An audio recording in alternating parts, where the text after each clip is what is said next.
quorum. I'd like to call the meeting to order, please. And I'd like to tell our audience that we're going to have two public hearings tonight for two separate items on the agenda. If you want to speak, we need you to sign up and give your name and information at the back desk there, just to make sure that nobody's forgotten. If you decide that you want to speak during the meeting and you haven't signed up, please go back and sign up so that we're sure that we can get everyone heard and that everyone's comments get on the record. We have a quorum tonight with us, and I want to thank the commissioners and thank the audience for making it here on a bit of a bad night, but we're all here and we're here to listen to hear what you have to say and conduct our business tonight. So we'll go right into the agenda. I've called the meeting to order, but could you read the roll so we're sure who's here and who's on the phone with us? Alderwoman Cruzen. Here. Alderwoman Combs. Chair Stouter. Here. Commissioner Bradley. Here. Commissioner Powers. Here. Commissioner Pinkston. Here. Commissioner Brown. Present. Commissioner Jay. Here. Commissioner Spade. Here. And Commissioner Visitainer. Here. Okay. Item on our agenda is approval of the minutes from the January 7th, 2015 meeting, which were distributed to us well in advance of the meeting. Thank you, Don and staff. Do I hear a motion for approval of those minutes? Seconded. I believe it was moved by Dave and seconded by Dan J.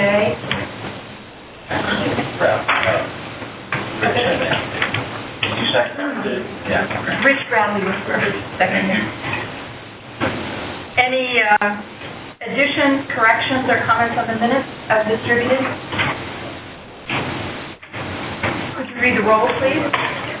Alderwoman Cruzen. Aye. Chair Stouter. Aye. Commissioner Bradley. Aye. Commissioner Powers. Aye. Commissioner Pinkston.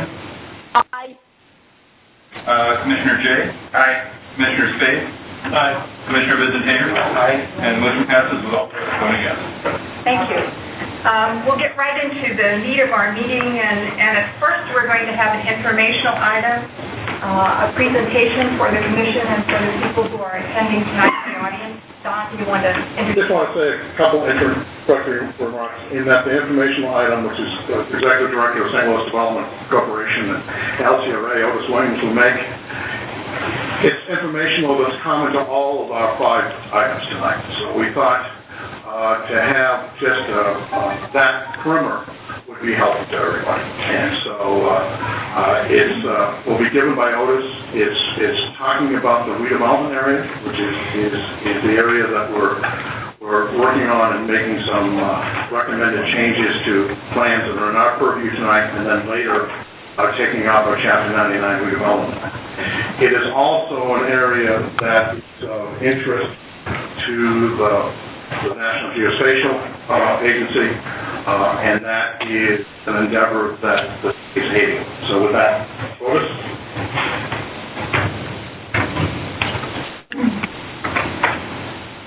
Good evening. Thank you for having me.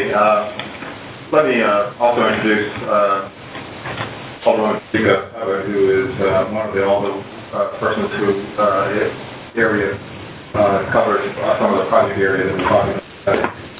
I'm going to give you an overview or background about the National Geospatial Intelligence Agency. And the agency is currently, the west campus of this agency is currently located here in St. Louis, just east of Anheuser-Busch, just headquarters down Broadway. Over 3,100 employees. The average salary is about $75,000. Actually, we checked it for about $78,000.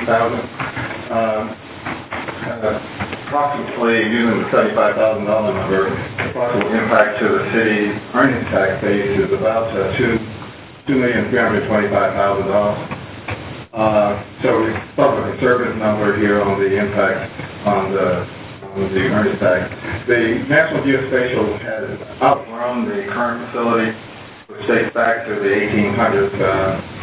The facilities that they're in, from a historic they have major security concerns, and they have looked at their operations both at their East Campus, which is in Virginia, and what they have here, and they realize that they need to upgrade, and they have a desire to build new. They just completed that campus on the East Coast and in Virginia, and I'll show you a pictorial of that in just a moment. They announced a competition for a new site here in the region in April, and the projected cost is about $1.6 billion for the new facility. The city is one of 200 applicants that applied for this. The city had 2 locations. This particular location made it to the round of 6 there now. 2 of the 6 that were in the that were announced have since been eliminated from the competition, and so the city, along with the site in Fenton, which is being developed by Coleman Properties, they have announced intentions to do a number of things there, but they're still in the competition. Also, the General American site on Cessna Ferry, which has a very large building on it, is also, and Scarlet Air Force Base. This is a nighttime view of the facility that was just completed in Virginia, and it gives sort of the scale of what we were talking about that potentially could be built here. This one, though, houses about 7,000 employees. We're looking roughly a little less than half of that number, and it has a number of features that we were given as a requirement for being on the site that they control. This is a daytime view of that same structure that I showed you there. So it's significant. This is no way the same structure that will be built here, but it gives you sort of the around of what it might look like. But a different architect and engineer group will probably be asked to design. We're not at that point yet. So the National Geospatial, as I indicated, has 2 locations, one east, this particular location, and the one here. It is our expectation that once they choose a site, they then may discuss the total ramification as for its size here. But at a minimum, they will relocate the 3,100 employees that they currently have at the Broadway location. In the competition, at the middle here was for the Pruitt-Igoe site, because the original competition guideline said that all that they needed was 50 acres, and Pruitt-Igoe, along with some additional acres to the south of that, could easily fit that criteria, and so this is what was submitted for them to consider. They came back to us, and you can also see the area just across Cass, that was, we thought, maybe a parking area for them that might be. And so they came back to us and indicated that their real need, once we got down to the 6th site, was for 100 acres, or at least the ability to have a large standoff area for security reasons. And so we went through several iterations on this, and basically came back, as you see, this is labeled E1. So we provided a number of potential locations, and the blue in this case indicates properties that are controlled by a friendly entity, and in this case, properties that we could acquire pretty easily. And so we looked at this area.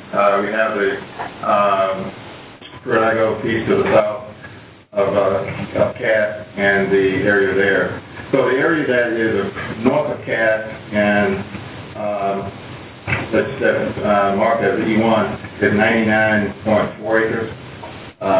And altogether, we identified an area that was to be studied for the National Environmental Policy Act review, or NEPA review, as this area, and we targeted this as an area to be studied because once we got into this, we knew that we could not grow the area without having a significant delay, and but we could always downsize, once the exact dimensions were identified. In the same area, this is a chart that shows the existing vacant land and vacant buildings in the area.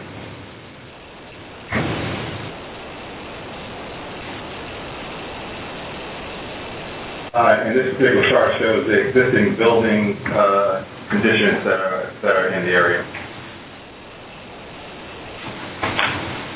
So once we submitted the map E1 to the folks at the National Geospatial, and the National Geospatial has contracted with the U.S. Army Corps of Engineers to be their agent to conduct the NEPA study.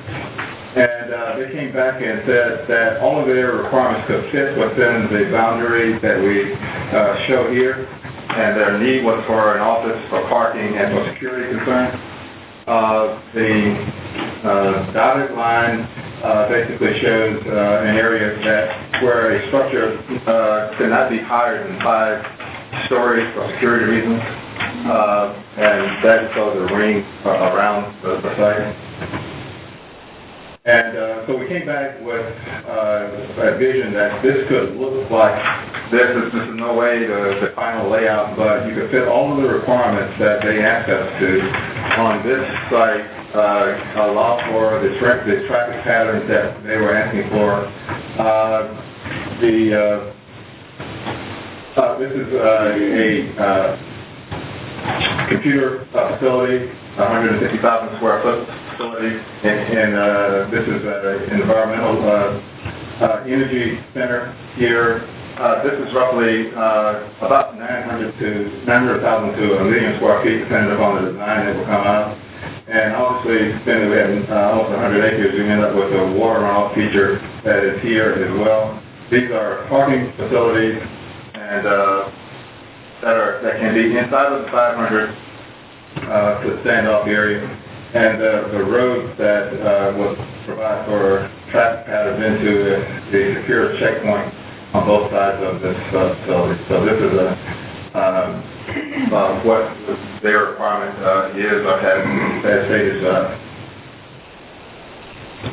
The area to the south of that is the Pruitt-Agro site, and all of the things that have been previously planned to go in this area is now being planned to move to this location, and so that is the thought at this point. So the site selection timetable. As I mentioned, the National Geospatial announced their intent to look at the 6 sites in April of, they announced their move in April of 2014. And this past summer, the Board of Aldermen did pass Resolution 72 that basically urged the city to work to retain the National Geospatial Administration because of the number of jobs and the impact to the city's revenue stream. The NEPA study on all 6 sites commenced in September of 2014, and I just showed you the site that was the city's site. The first public meeting was in December. Actually, it was December 9th. There was some confusion on the mailing, and so there was a subsequent meeting in December the following week. Then there was also another meeting in January 14th as a makeup to ensure that there was complete mail out to all of the residents. This is the only site where there were 3 meetings that was published. The other site had 1. They were looking at a draft recommendation this summer from NGA, of course. The site assembly we anticipate not being complete until December of 2015, and that the NEPA process itself is not complete until March of 2016. So one of the needs here is to be able to provide a unencumbered site to the NGA in March of 2016. The final site analysis actually will begin at that point with them beginning in March.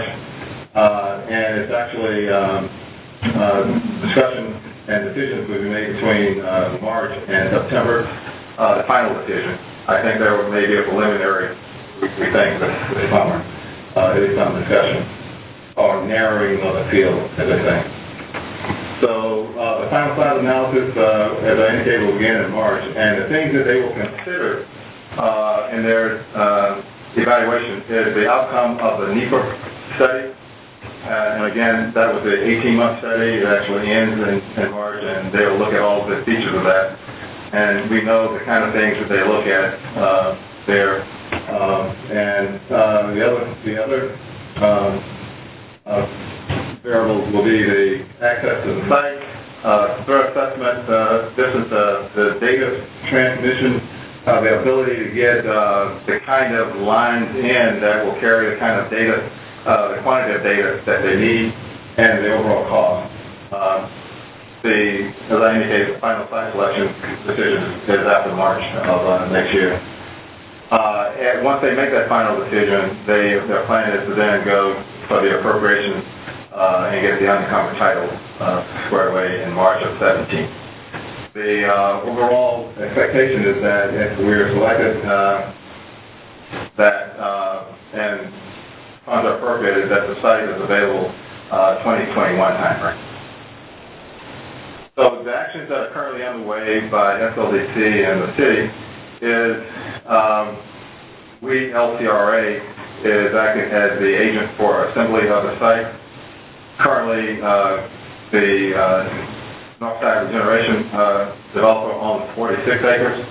The city, LRA, and its entities, like LCRA, we own 29 acres.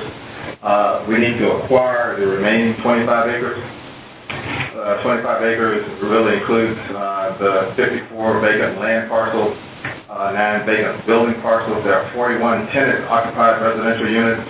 These are rental type units, and there are 47 owner-occupied residential units that we have not confirmed, but these are according to the assessor's database. We have not made contact with anyone specific to purchase, so we're doing this based on data that we have. There are 10 non-residential occupied structures. That would include businesses that are in the area, and I think there are 2 active churches that are in the area. So the Planning Commission has had some action and is having a discussion tonight on this issue, both for the city's land use plan and for the 5th Ward neighborhood plan. LCRA has hired a project management firm to assist us with the utility identification, relocation, and street vacation process, which is needed as we try to assemble the site to be able to deliver. And we've also hired an acquisition agent to act on our part once we have the authority to move ahead. So we hope to begin to make those contacts or begin the acquisition in February of this year, this month actually. So other actions include the fact that the LCRA board did approve a Chapter 99 plan at its January meeting. Board Bill 263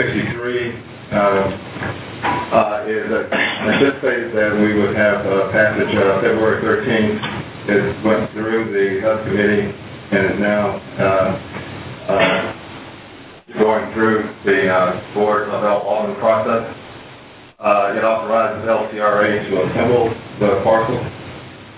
Board Bill 259 would amend the TIF in the area, which would allow SLDC to access special allocation fund that was established as a part of that TIF.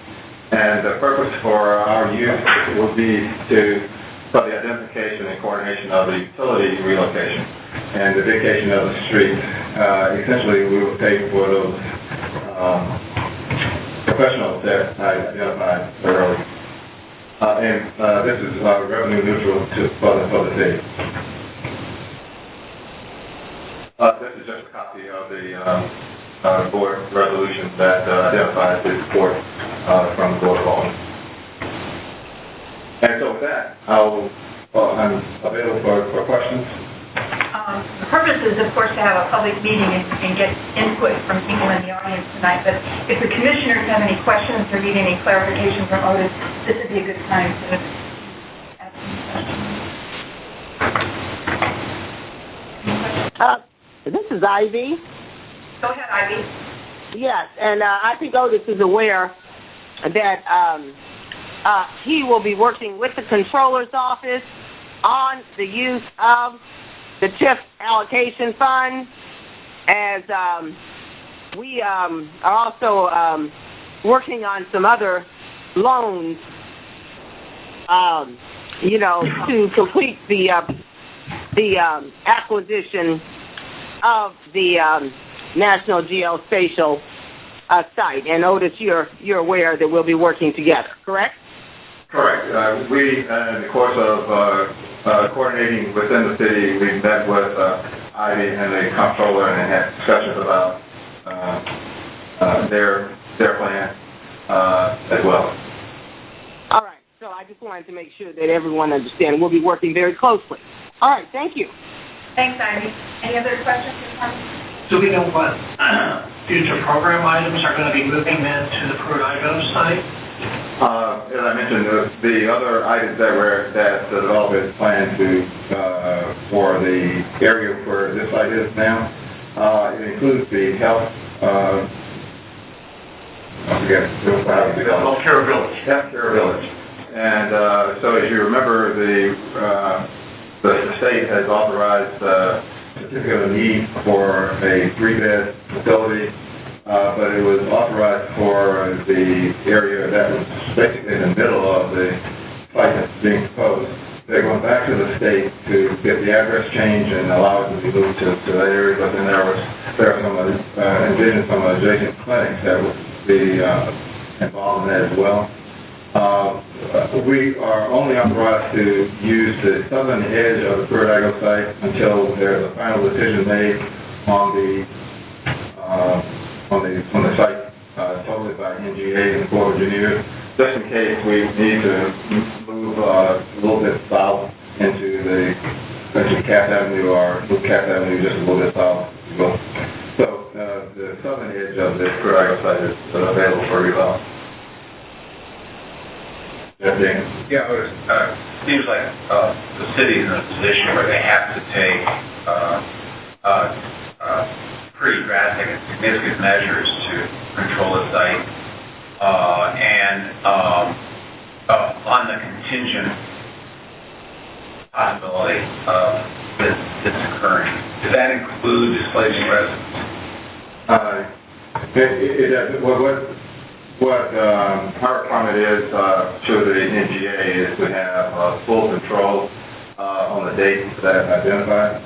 And we have explored the use of the option approach. Their experience, or at least the federal entities that they are coordinating with, they don't like the uncertainty of being able to control the property through the option process, because in the past people have backed away because they have that option to not. And so they wanted to be sure that if we brought something to the table, that we had full control. So for that reason, we would prefer to go the option route, because that will allow us to then, as you say, not do this without and not displace people, as you indicate. But that's basically where we're. And then the second part of my question is, so after we've done all this, if the NGA goes elsewhere, we have a large tract rezoned and strategic plan, mixed use. Do we just kind of huddle at that point and determine what the best course is moving forward? Is our thought that, just as you described, that we do have a large acreage that's basically ready for redevelopment, but we would be seeking other developers for that prime location. The thing that we would be doing in this process that makes it a little bit different from just say Pruitt-Igoe in its current state is that we will tackle the environmental issues and demo as we go through there. We met with the state, working with the state to try and access those kinds of support funds to be able to. They have not committed yet, but we are having those discussions and we are trying to quantify what our need is in order to be sure that we can have a kind of a site. They would only support us.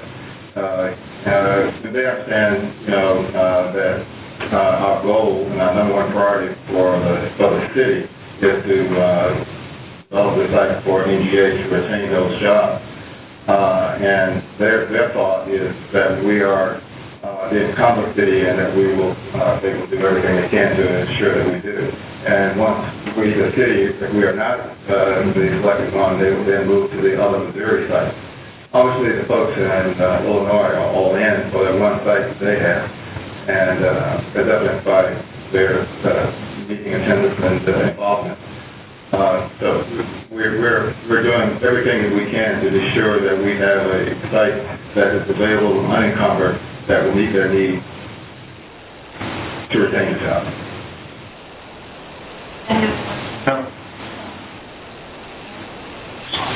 I just had a question about the process. So February 13th passage of the Board of Aldermen will then allow you to begin to acquire properties at that date, right?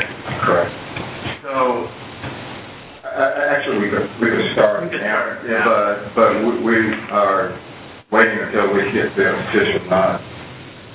So the process we're going through today and the desire to have public input affects what? I mean, I guess what value is having public input at this point? Could it possibly change your thought as it could change the board plan in some way, or it could change the board bill outcome? I'm sort of confused as to how these things line up. Or if there's a possibility to get access to I think the earlier meeting that NGA held would be useful, finding out what people in the thing with Well, we do have responsibility as a commission for adopting the strategic land use plan and affirming plans for neighborhoods. And we've done that with the 5th Ward, already amended that plan once. So that's in our purview, and Don, do you have any more comments? So, a couple things is, one, in some respects, things are going on in dual paths.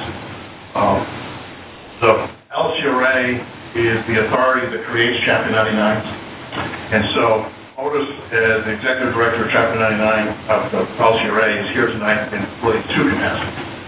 One is they have sent to us in the month of January a Chapter 99 plan for us to review and define in conformity with the strategic land use plan and the neighborhood. So the task for that is what's occurring tonight. It's all sort of synchronized in the timing. We're looking at that, and you'll see soon more conversation about the specific role of LCRA in advancing and providing to us a Chapter 99 to review. So we'll talk about that. Otis will be back about it later. We will talk about it in the preliminary part of the meeting as to its conformance with the strategic land use plan and recommended changes to that. So it would be consent. The same applies to the neighborhood. And then, pending our approval of those changes, then those items would be in sync, and the legislation of the Board of Aldermen could be finalized. The second capacity is what Otis talked about as LCRA, is being the acquisition and doing the development prep for the site, acquiring and being the vehicle for the city's response to the National Geospatial Site Selection. Any other questions? Move forward with the public comment portion of the meeting. We're going to have as I said, two public comment portions, one for the strategic land use plan. We'll have that, we'll conclude that, and we'll go into the one for the neighborhood plan for this board. We'll have those, entertain those comments, and then we'll close that and go on with the rest of our agenda. So Roman will do the first presentation. So there'll be a presentation that accompanies both of those items. And then following the presentation, feel free to sign up and make comments. And if any of you came in, want to speak at either of these public comment periods, please sign up in the back of the room, in the side of the room over there. I just noticed some people came in, and I'm not sure you all signed. But we'll go ahead and Rome, give us your presentation. So just to sort of clarify, there'll be two opportunities, very similar in nature, but technically two opportunities to come to the podium and speak. One following this presentation, and then one following Good evening, Madam Chairman, members of the Commission. This is an action item to conduct a presentation and a public hearing to review a proposed SLUP amendment, or strategic land use plan amendment, we call it SLUP by shorthand, of the city's comprehensive plan. And unlike most SLUP amendments that you've seen before, where there are multiple areas that are being looked at citywide, we're just going to look at one revision area tonight. That site includes 24 city blocks, and it's included in a portion of the St. Louis Place and Carr Square neighborhoods.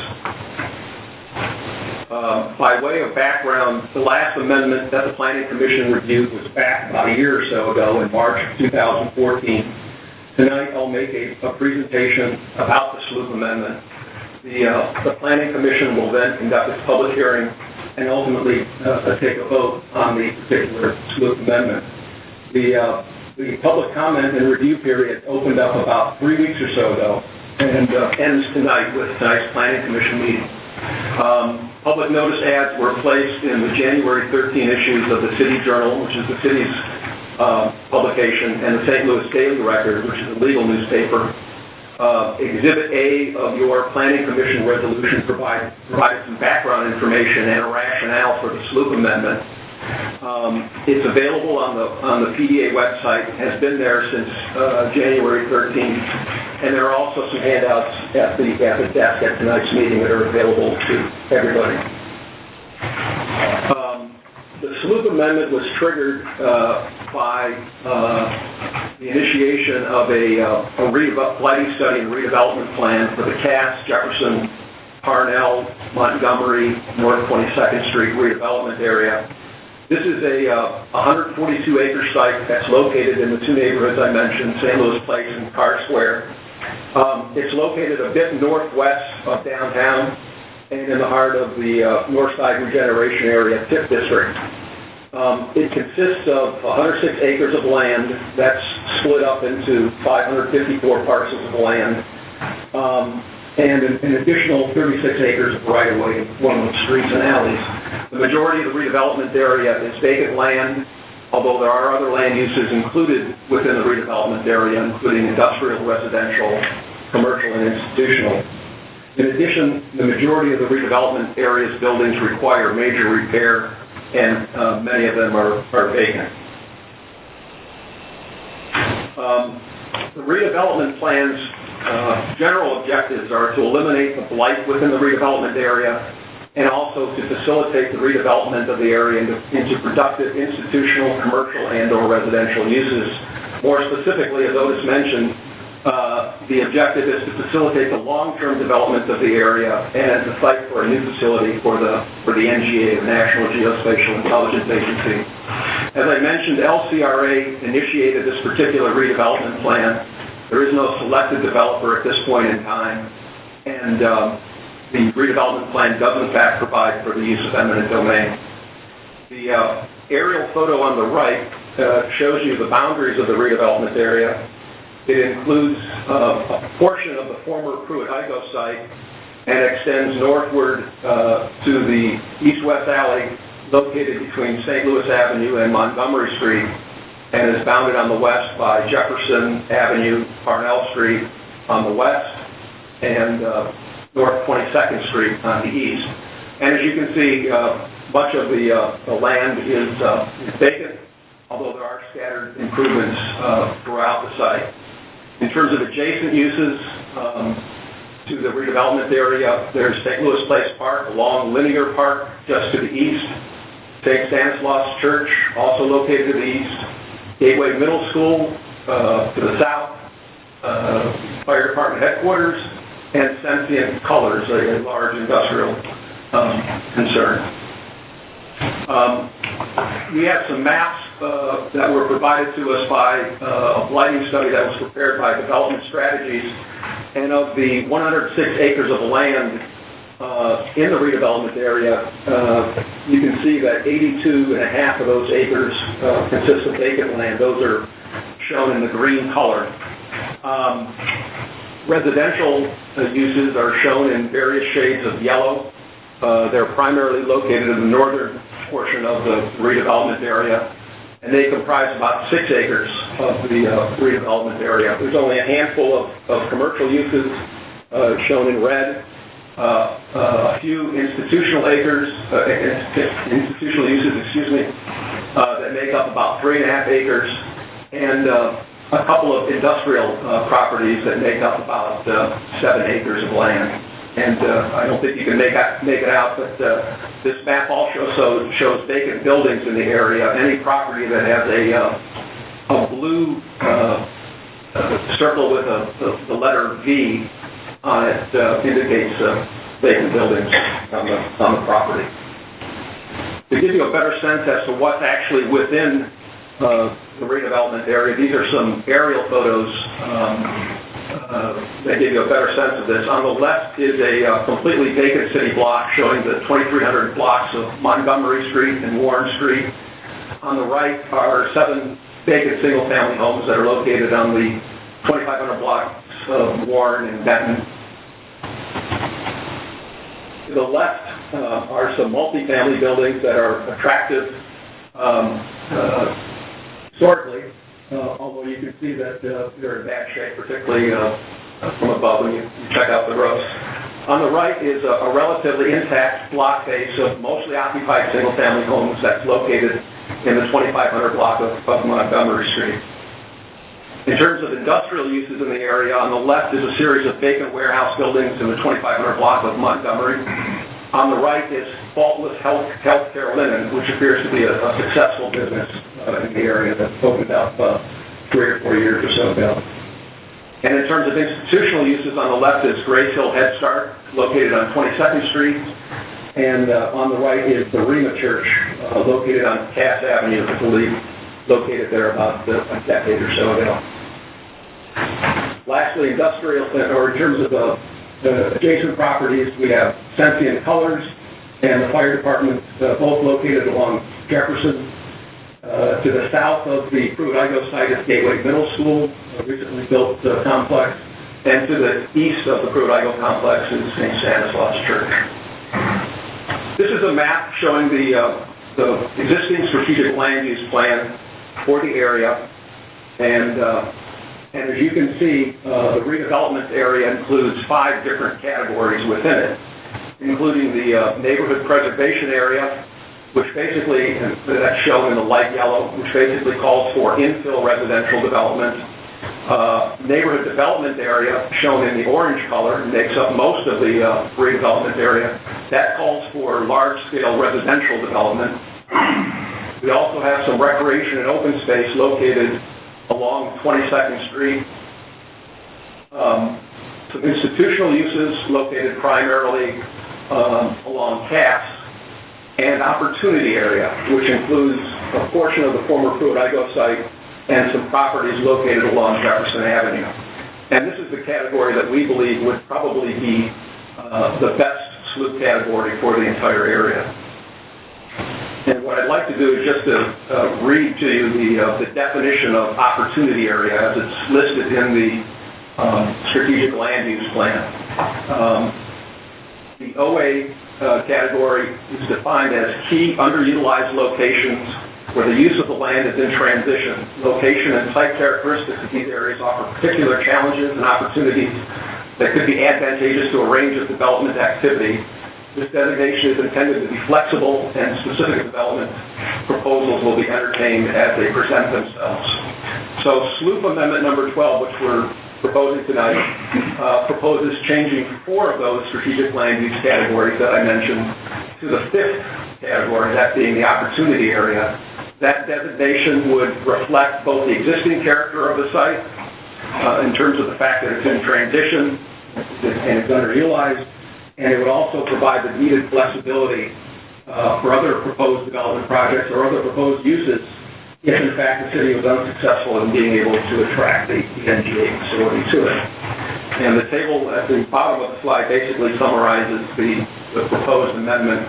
In effect, 24 city blocks would have their SLOOP categories changed to the opportunity area. This particular map shows what the proposed amendment is. In effect, any block that's shown there with the green diagonal lines would be changed from their current strategic land use category to the opportunity area. So in essence, the entire redevelopment area would become an opportunity area. And if approved by the Planning Commission, this would be what it would look like. I'd be happy to answer any questions that you may have about the proposed amendment.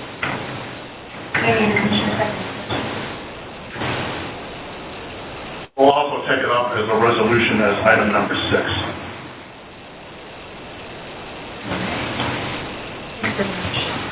We'll now get into our public comment period. And again, if you desire to comment, I really need to have you sign up on one of these sheets. So if you wish to comment and haven't signed up, please do so. We'll hear the comments from individuals, and when you come up to the podium to speak, if you would give your full name so that we have that in the record, in addition to on the sheet of paper, that would help us. Because this proceeding is recorded and then it's made available for the general public who wants to go fishing or whatever the Planning Commission does. It's out there, and your record, your comments will be on that record. It's available to the public. We will exercise some limitations on the time to speak. If you represent an organization, we generally leave about 5 minutes for you to comment. If you're an individual representing yourself or property in the area, or you have an opinion about this, generally give you 2 to 3 minutes to make those kinds of comments. And, you know, we don't have a traffic light up here, or we're not timing carefully, but we will try to adhere to that kind of a timetable. Since our time is limited, we do have 2 public hearings tonight. I'll start off the public comment period. We have with us tonight Alderwoman Hubbard, and I'd like you to come up and make the first comment, please.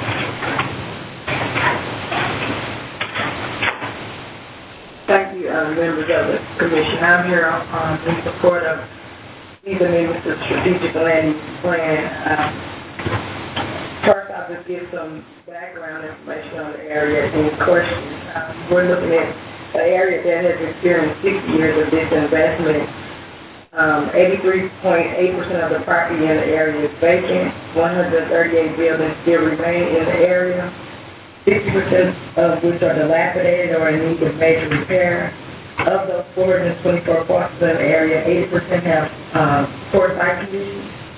Since 2000, the area has lost 53% of its population. As a result, less than 90 occupied residential portions and only 10 occupied commercial portions remain. I stand here in support of these amendments, and definitely when looking at the 5th Ward and what our goals are for the 5th Ward, this one is definitely my cross to bear. But when I look at what our overall mission is and what's in the best interest of the city and when I take into consideration that this is a $1 billion development deal, it's important to me to acquire those ADA structures. It's important that we keep $2.7 million in earnings tax within the city, and it's definitely important that we create some growth and opportunity in an area that has been blighted for a long time. And so this is one decision that I have thought long and hard about. I definitely support the opinions of some of our residents. It's my goal to meet with each one of them individually in the event that we have to use eminent domain, but I can say that I'm here fighting for them to make sure that they are not just led astray in this plan. And so, once again, I'd just like to say that I'm in favor of these amendments, and I think it's what's in the best interest of the city that matters most. Thank you. Thank you very much. Second person that signed up is Shirley Booker.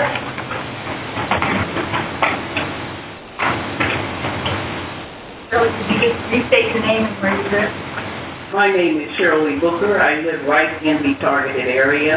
I'm at 2233 Benson Street.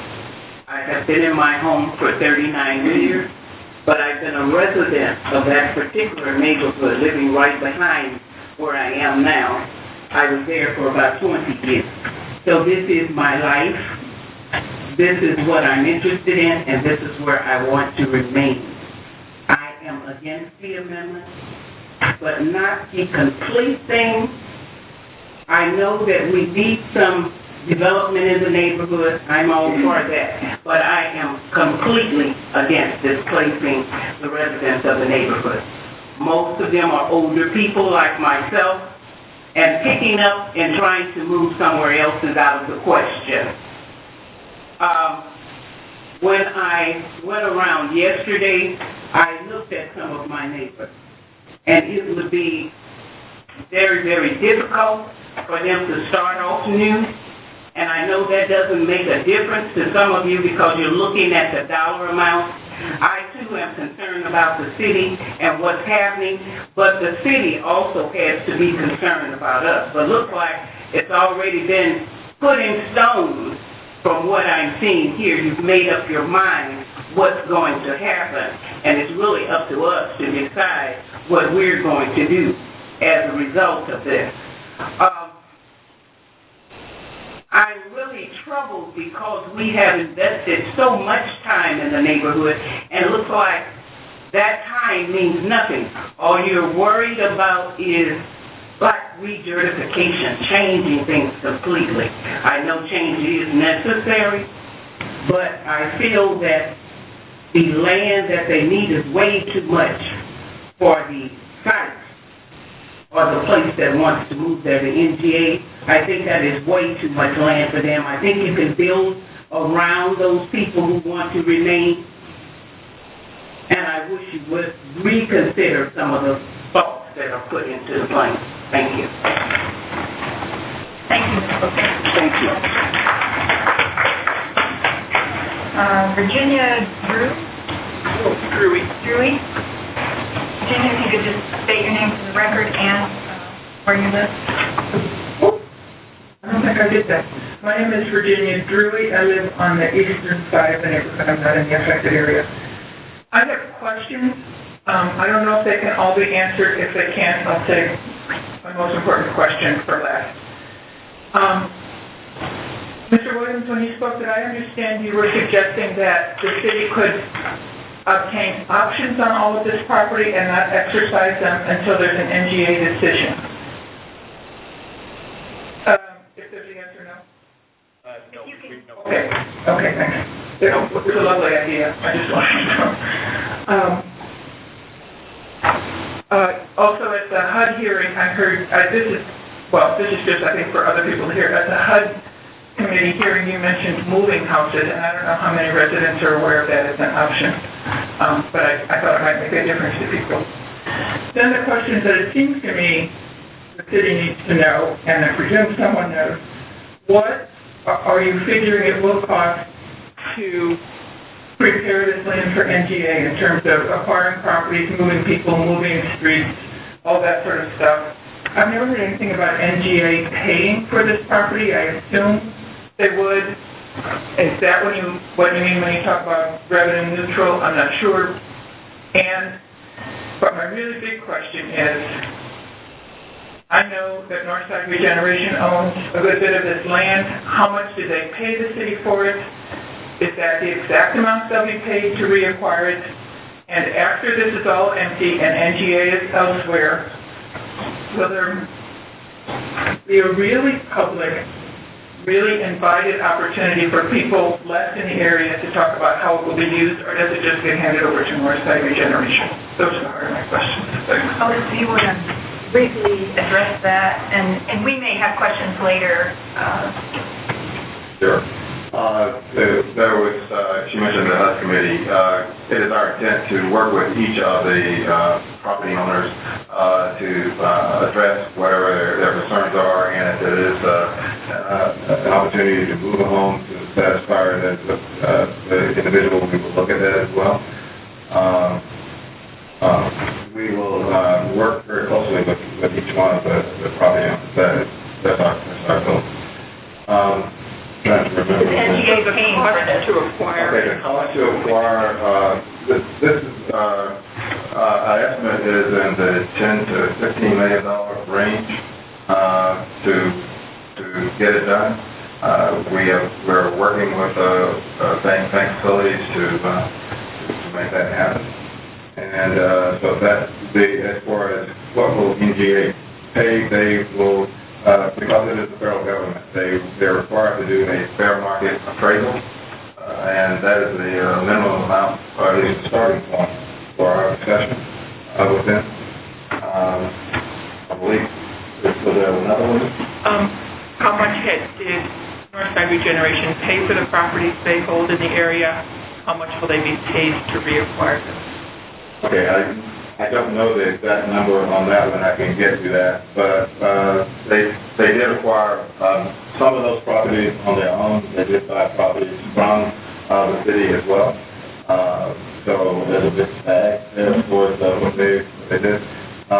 So the goal here would be that we would basically have those properties, and if we go to the NGA, and we will sell the entire parcel, if you will, to them at a projected price that we will be working with our acquisition agents on to ensure that it will start off at least at fair market value, but it may, if we look trying to be competitive, what that number might be in the end. My concern is that no more public money goes to Northside Regeneration. I understand. This is one of the reasons why we, LCRA, is in this now. We understand we're a public entity, and we're working on behalf of the city to actually acquire and build a similar site where we can retain the jobs that are here. That is the primary purpose of our involvement. And Otis, we appreciate the courtesy of coming up and answering the questions. We may consolidate and have some later. But one thing I want to say, because I've heard you speak to this, is that you as a public agency, when you're acquiring, it's a process where you're acquiring and helping to relocate. Exactly. So as part of because we are a public agency, we will pay the appraised price plus work with individuals for the relocation of their facility, and that could entail a number of things. But we're all in to try and be fair with each of the property owners and businesses as well. Thank you. And you'll keep in touch with those to follow up on. Thank you, Mr. Isaiah Hare. You can come up and repeat your name and tell us where you live.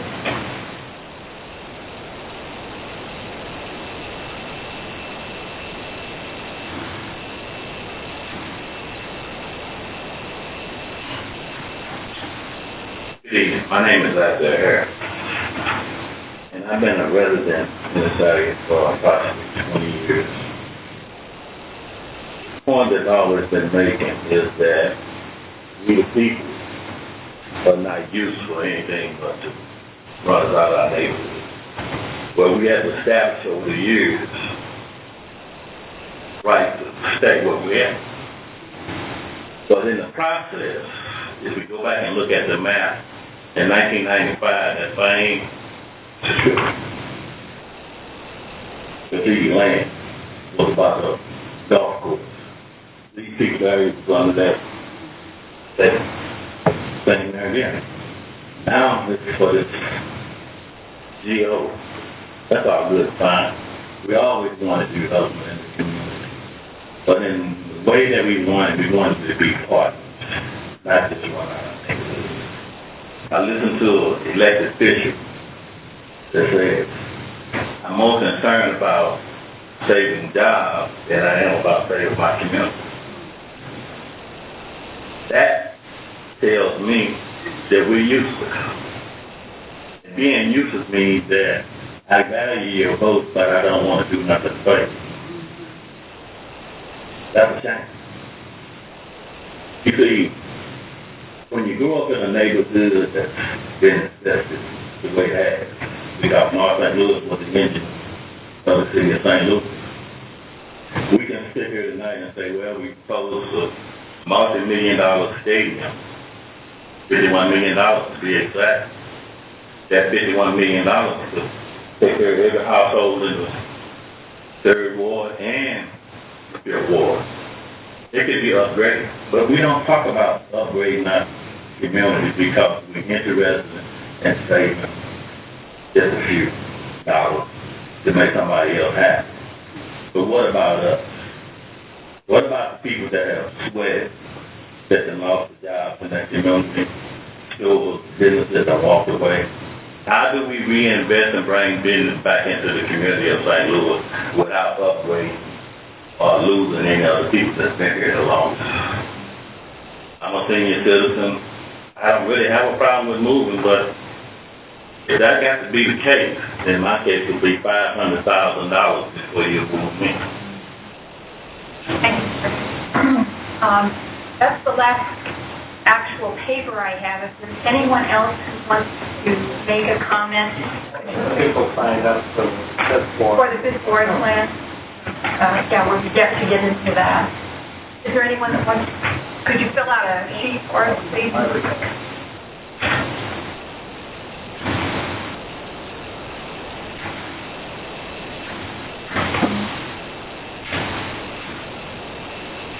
Good evening to each and every one of you. My name is Pastor Jonathan Davis. I pastor a church at 2319 Cass Avenue. My dad was the original pastor in 1956. I'm a resident of the 5th Ward. My wife, my family, we reside on Vincent Street. We're acquainted with many of the constituents who are here. We know Brother Isaiah Hare pretty well, and as well as Deaconess Booker. And we're concerned about the families that are going to be displaced, that have been here, that have poured out their life, their sweat, their tears, their blood. They love this neighborhood, and although we look forward to development, we want for there to be a concern for the people who are the roots of the 5th Ward. A great situation could occur with this geospace company moving in, but what about us? We want to make sure that everyone is appreciated and accounted for and valued. We were here when Pruitt-Igoe was still standing. I was just a little bitty boy, and our church was a grocery store. I remember going in there and going to many of the places in the neighborhood on Cass Avenue, and it means a lot. My dad, he canvassed Pruitt-Igoe. He will be 100 years old on April the 5th of this year, and it would break his heart to think that he would just be pushed out, along with many of the members of our church who live in the community, without being valued and appreciated. I would like to know, on a scale of on a percentile scale, what is the likelihood that this development is actually going to take place? Is there an unofficial nod that this is going to happen? And if not, do the same rules apply to all of the people that are scheduled to be bought out? Will it be for a different reason or a different organization that may come in to redevelop this area? Or will we sit again for another 50 years or so before something really happens? I've had meetings with Paul McKee. I know him very well. I sat down with several members of our church in his office, and he went over his plan that he had for the neighborhood. It was a pretty nice plan that included businesses and houses and so forth, and infrastructure. He told us that there would be no eminent domain, and that we wouldn't have to be forced to move. We have a thriving ministry. We have plenty of young people. We love what we have been doing. We've poured out our heart and our time and our years in this community, along with other residents who have grown gardens, community gardens, who just love being where they are. They may have inherited their property from their grandfather. I've known grandfathers. I've lived in this community for 51 years, so I've seen a lot, and I love my neighborhood. But, so, what happened in the meeting with Paul McKee and our church members, my wife, and everyone who attended that meeting, he said that we're not going to do you wrong, Pastor Davis. My dad was there. We're not going to do you wrong. And he said, what is it going to take for you if you have to move? And we agreed about $3 million. And you might call that an astronomical amount of money, but it's nothing. Money can't replace what you have put in, blood, sweat, and tears. It just cannot do it. So I just wanted to make sure that my remarks, my comments are known, and that my dad really doesn't want to move. He's there every Sunday. He's preaching this Sunday. If anyone would like to come and be a part of the service this Sunday, he's preaching this Sunday. I would say whatever is going to happen, I pray that you would consider the heart and soul of our community before you do anything. If anyone is displaced, you make sure that if they have a 2-bedroom house, they have a 7-bedroom house. Make sure that everyone is loved and appreciated in the same way that we kept this community going for all these years. God bless you.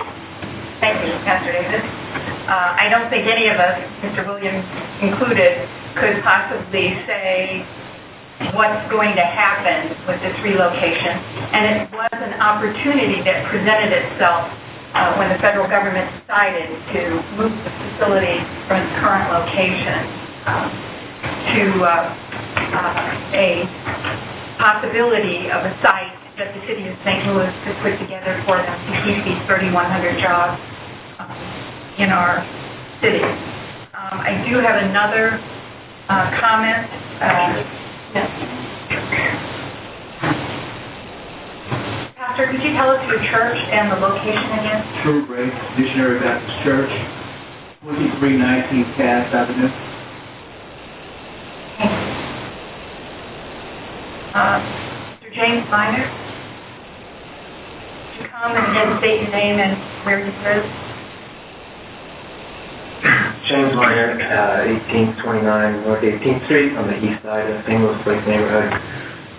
Thanks for taking our comments.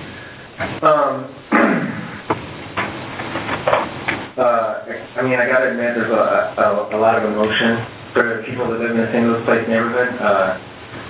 People are upset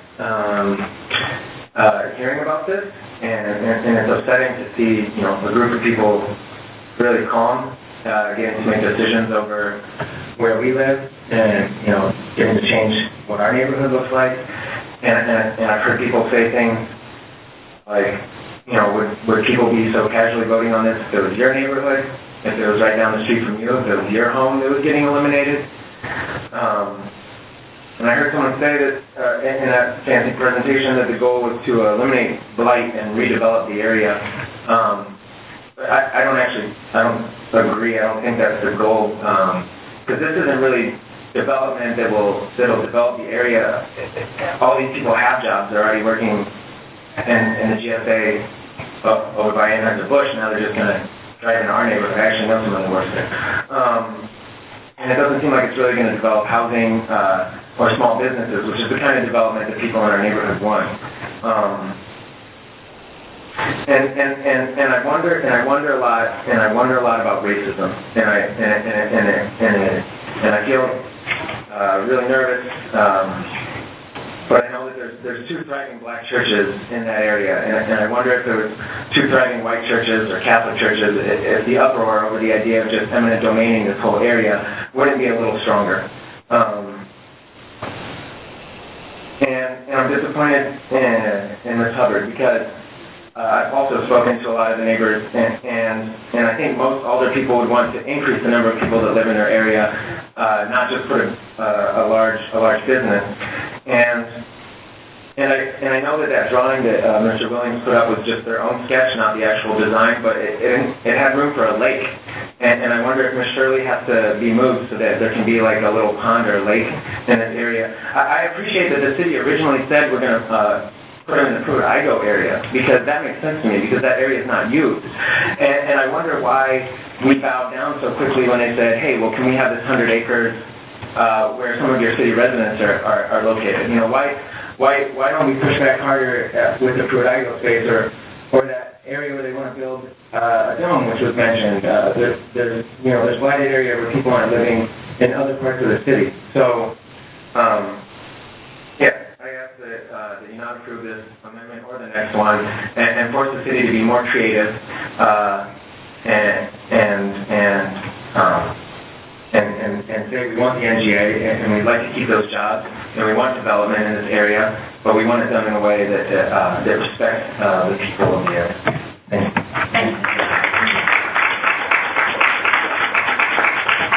There are no other speakers. We will close this particular hearing. We have another hearing that we'll be going into. So I can officially close this hearing. And Don, we have another presentation for our... Dick will make Dick Zerrico will make this next presentation.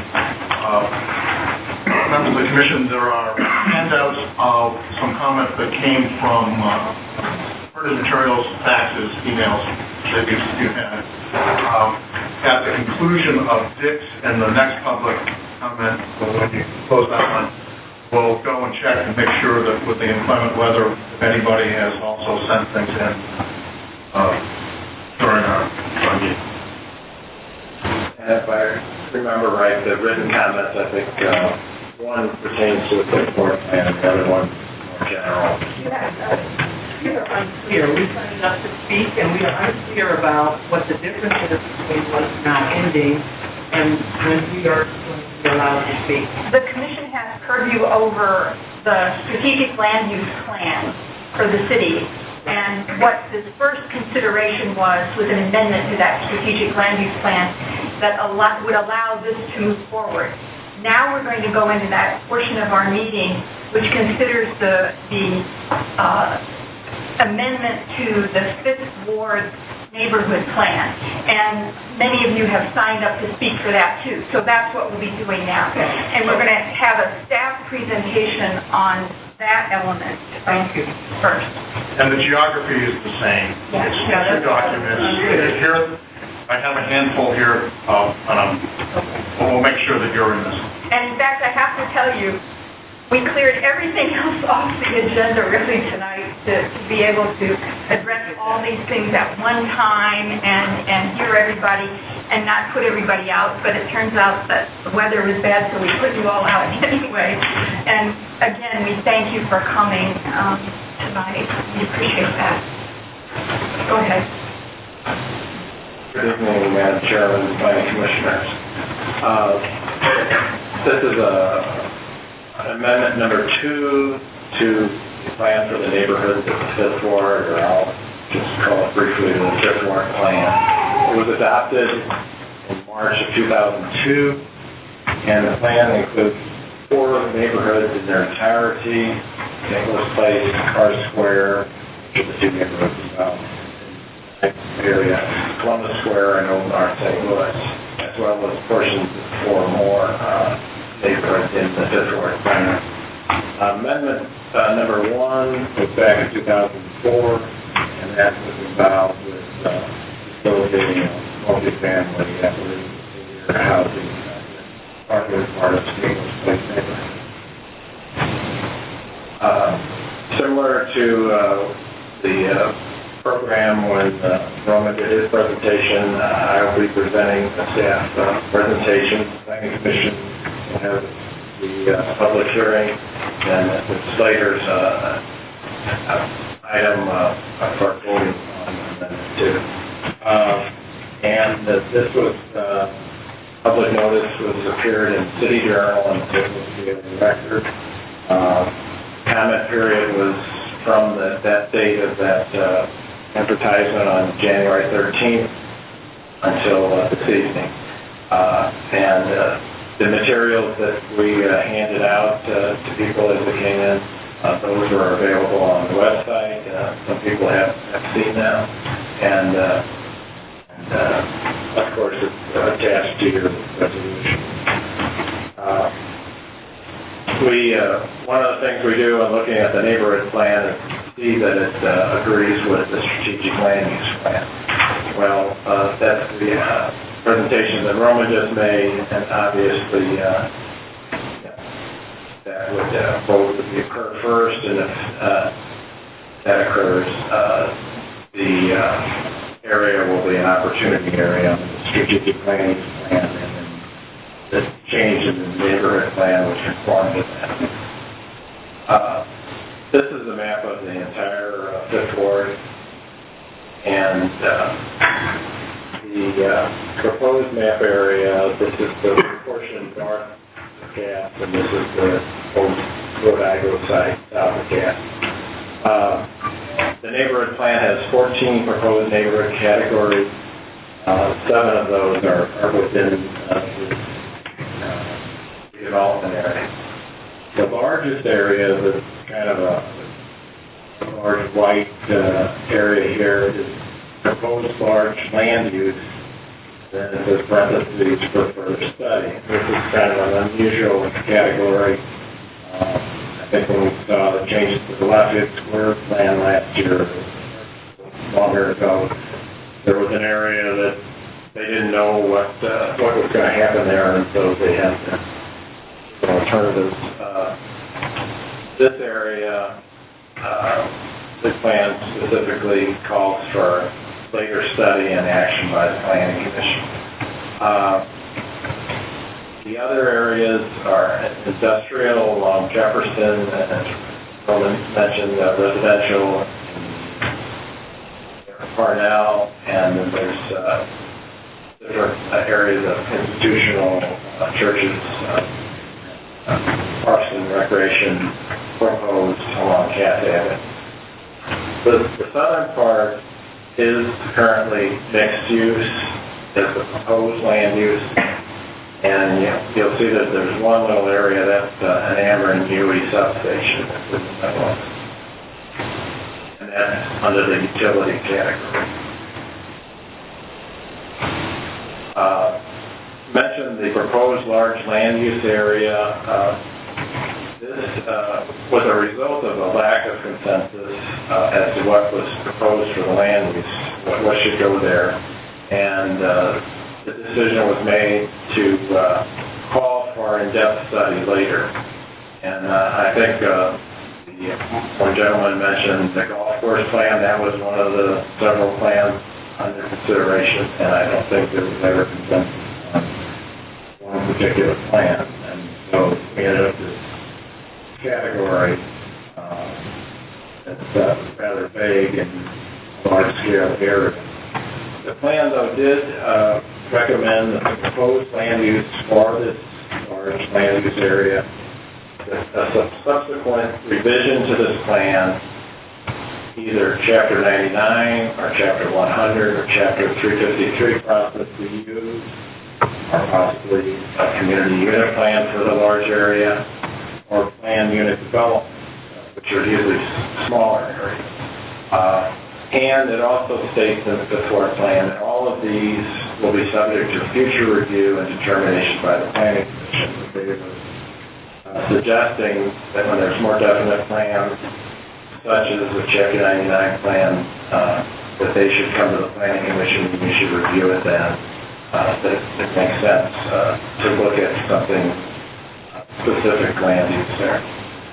The plan recommends mixed use and the Pruitt-Igoe site portion that's still there, and then the southern half of the site, which already is a school building. The site suggests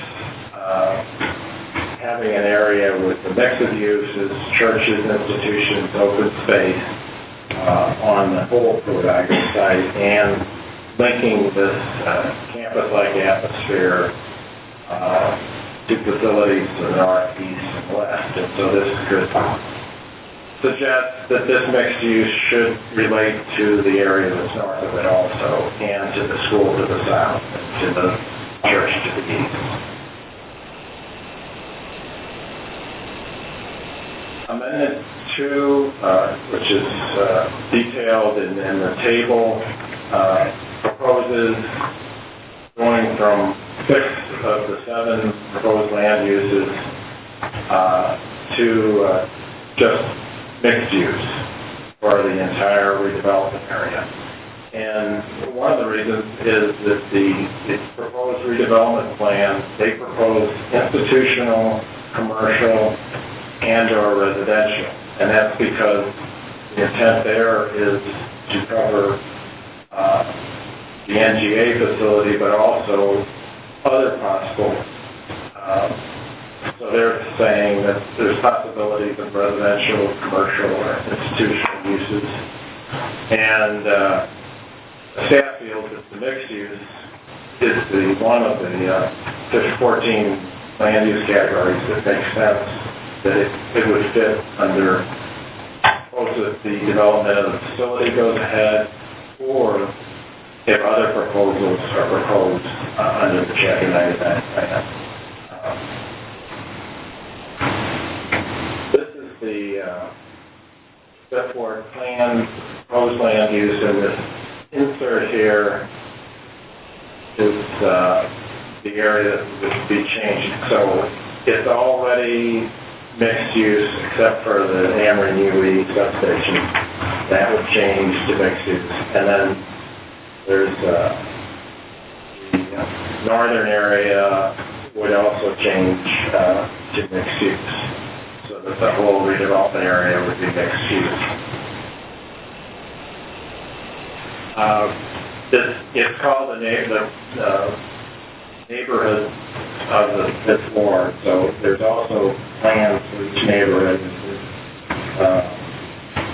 The two neighborhoods are also have their proposed, and obviously they fit together as part of the overall plan. But there's also maps showing for the car square portion, and so it's not just amending the plan itself, it's also changing the maps for each neighborhood within it, which in this case there's 2 neighborhoods that are affected. That's the end of my presentation. Take questions.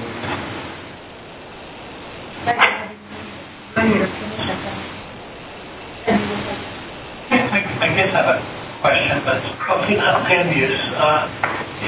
Is the history going from just a Pruitt-Igoe site to this larger site, is that a result of the federal government, their Homeland Security needing a larger setback? I'm just trying to, there's some questions in the... You're almost there. It is. The overall requirement included a number of facilities in addition to the building, included the the IT facility, the energy center, the parking requirement, and then there was a 500-foot standoff that essentially grew the requirement to the size that it is currently. So the idea of pond isn't necessarily to have a pond. It is not. It is not. It's the federal government. We found out later. We just happen to have that in the drawing. But it's a requirement that they have for all new federal facilities that they retain the water flow from the facility on the site. And so some kind of water feature would have been introduced anyway. It just happened that we had it at that location. Then I guess the other, and you might have help with this too, in terms of land vacancies, is there enough land vacancies like just adjacent to St. Louis neighborhood, St. Louis Place, to move people to and stay in the community? Is there enough open area? Yes, and in fact, one component of what we plan to do and the whole interacting with each of the property owners to talk about potential new locations in the neighborhood and with new homes. And so, or moving their homes to a new location and within the neighborhood. So, it is a goal that we have, which is one, to continue to have residential growth and to do that as well, but also in the confines of talking with each of them, we will be talking about locations in the area. So, Madam Chairman, I think I gave you 7 sheets of potential speakers. We're going to go ahead and open the second public hearing, one on the neighborhood plan, and we'd like to hear from Alderwoman Hubbard first. Sign up.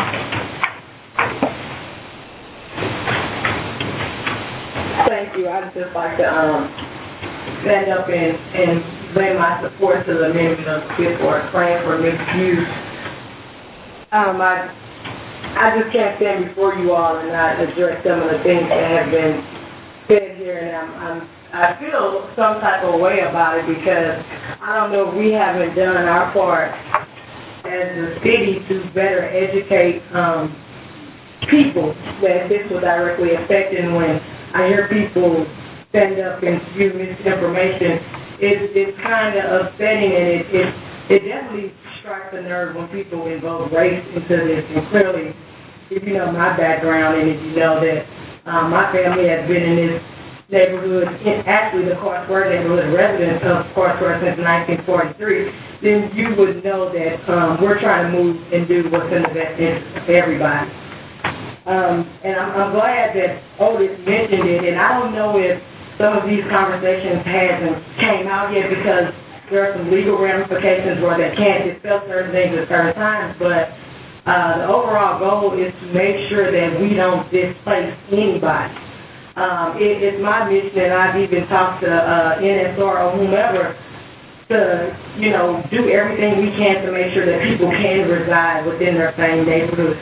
So, when people stand up and make statements and say that we're about pushing people out and what about us and we're about big business over residents, that's absurd, and I won't stand here and take that. I could talk about this all day, but I'll just stand and say, as the elected alderperson of the Fifth Ward, I've been elected twice. I definitely support doing what's in the best interest of everybody. And I'm not about displacing anybody, and I'm not about just trying to, steamroll something down anyone's throat. I just think we need to have some longer conversations about what the plans are and what lies ahead. And those plans include accommodating people every step of the way. Now, it doesn't mean, for a $100,000 home, you're going to get $30 million. That's ridiculous. Still won't happen. But I just stand in support of this, and I can go through the decisions that I'm making, and I support this. Thank you. Thank you. Our next commenter is Isaiah Harris.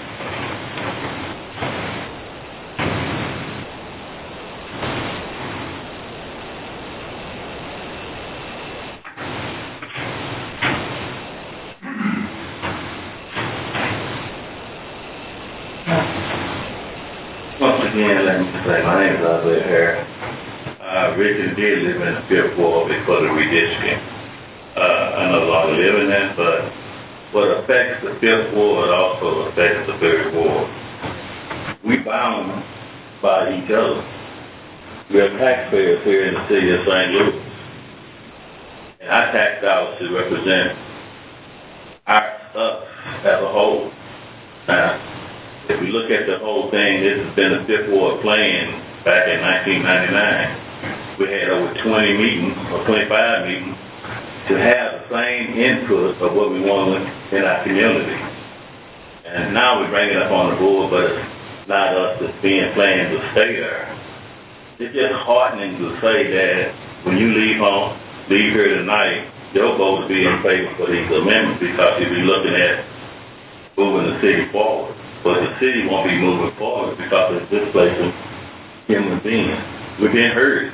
We're just like cattle. We've been sold and taken away from what we really love. If we sit here and say we stay in this community and watch everything that's going to happen from the 50s to up until today, all the business that are left, all the homes that have been left, there is nothing on the board of Alderman standing saying that, look, I care about my neighborhood as an alder person. I want to rebuild it. I want to make my constituents happy because they say, I trust you. I value that trust because they give me that vote when I come and knock on their door and say I need your vote because this is what I think is going to happen for our community. But after that happens, you disappear. And it's a shame that we don't get the input in the meetings that we should have in our community to represent our input. I have nothing personal against Ms.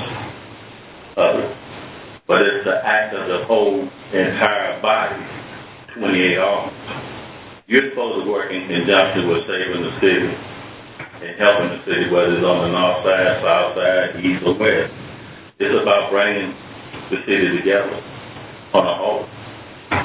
But to say that, it just seems that we're not important anymore. That's the way things are going today. Mr. Harris? Our next speaker is Joyce Cook. Just come up and state your name for the record and where you live.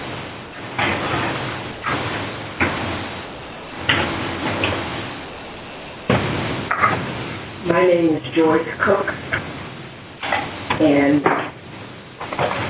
we have been lied to straight up from Palmer Key. Just like Pastor David said, he told us on many occasions that eminent domain would not be used. And I don't care if you tell me you can move my house from one block to the next, that's still eminent domain.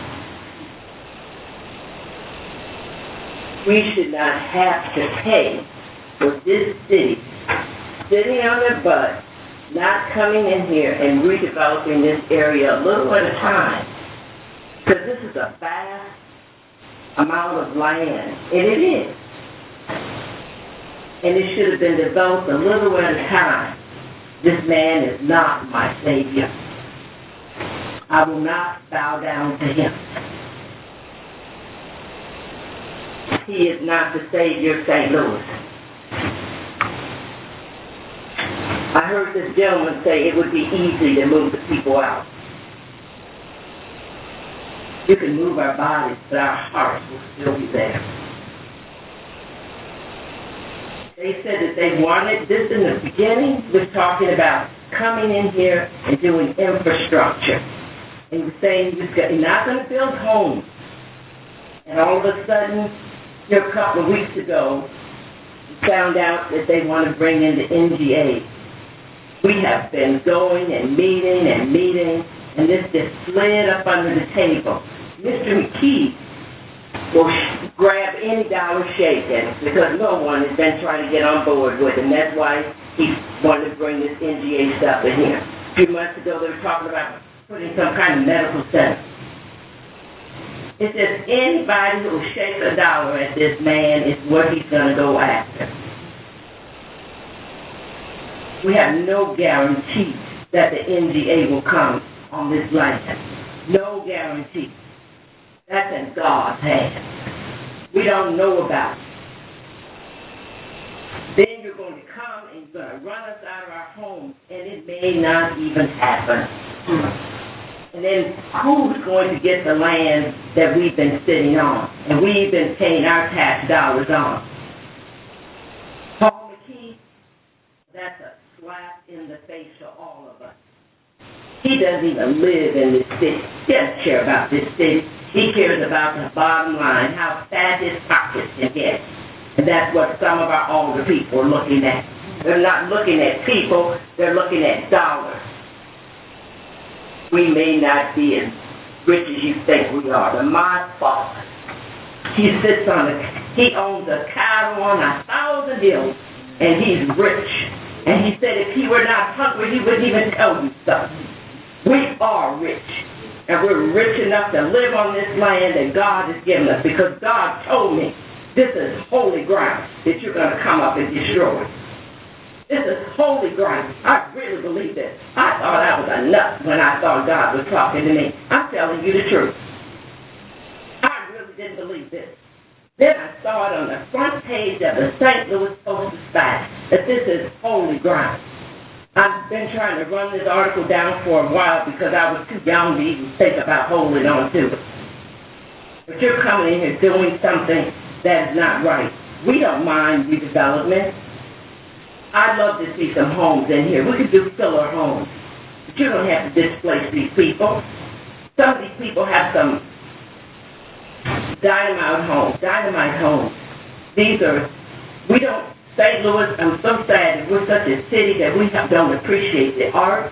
We don't appreciate architecture.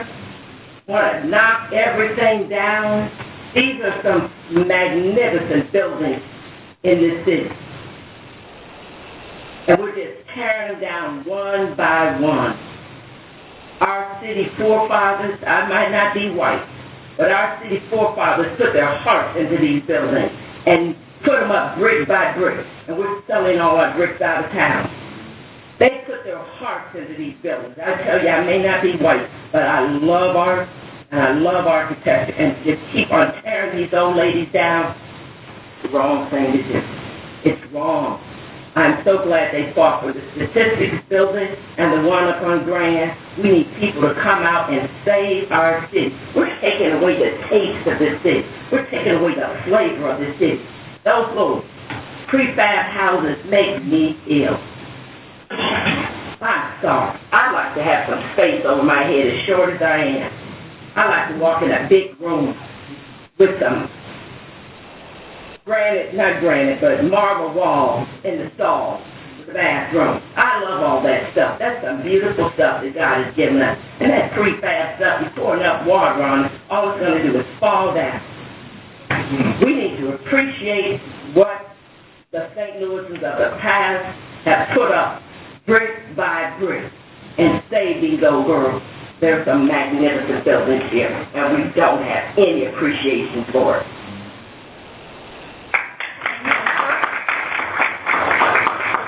Some of my forefathers put up some of those brick buildings, and the churches too. The next speaker is Karen Taylor.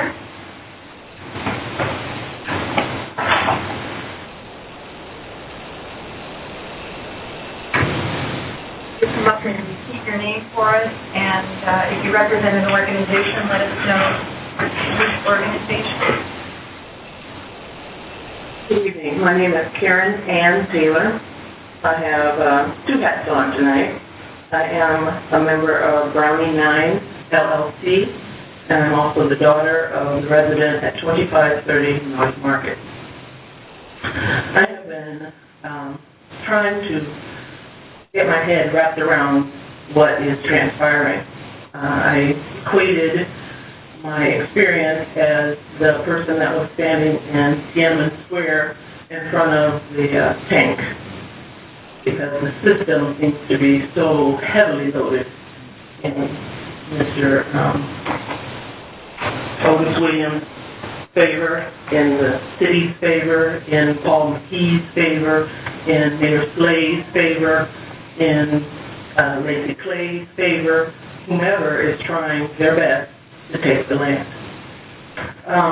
So I tried to find out where all this began. My mother and my family have lived in the home since 1947. So I believe that's 68 years. And I've heard from not only my mother, but my grandmother who has passed, the attempts by the city to take the land. Like Mr. Hare, I heard as a younger person about a golf course that was supposed to be more valuable than us. So when I did what little research I was able to gather before tonight's meeting, I found out that the TIF Commission was established in 1991, and it allowed Mr. McKee to acquire properties under that commission.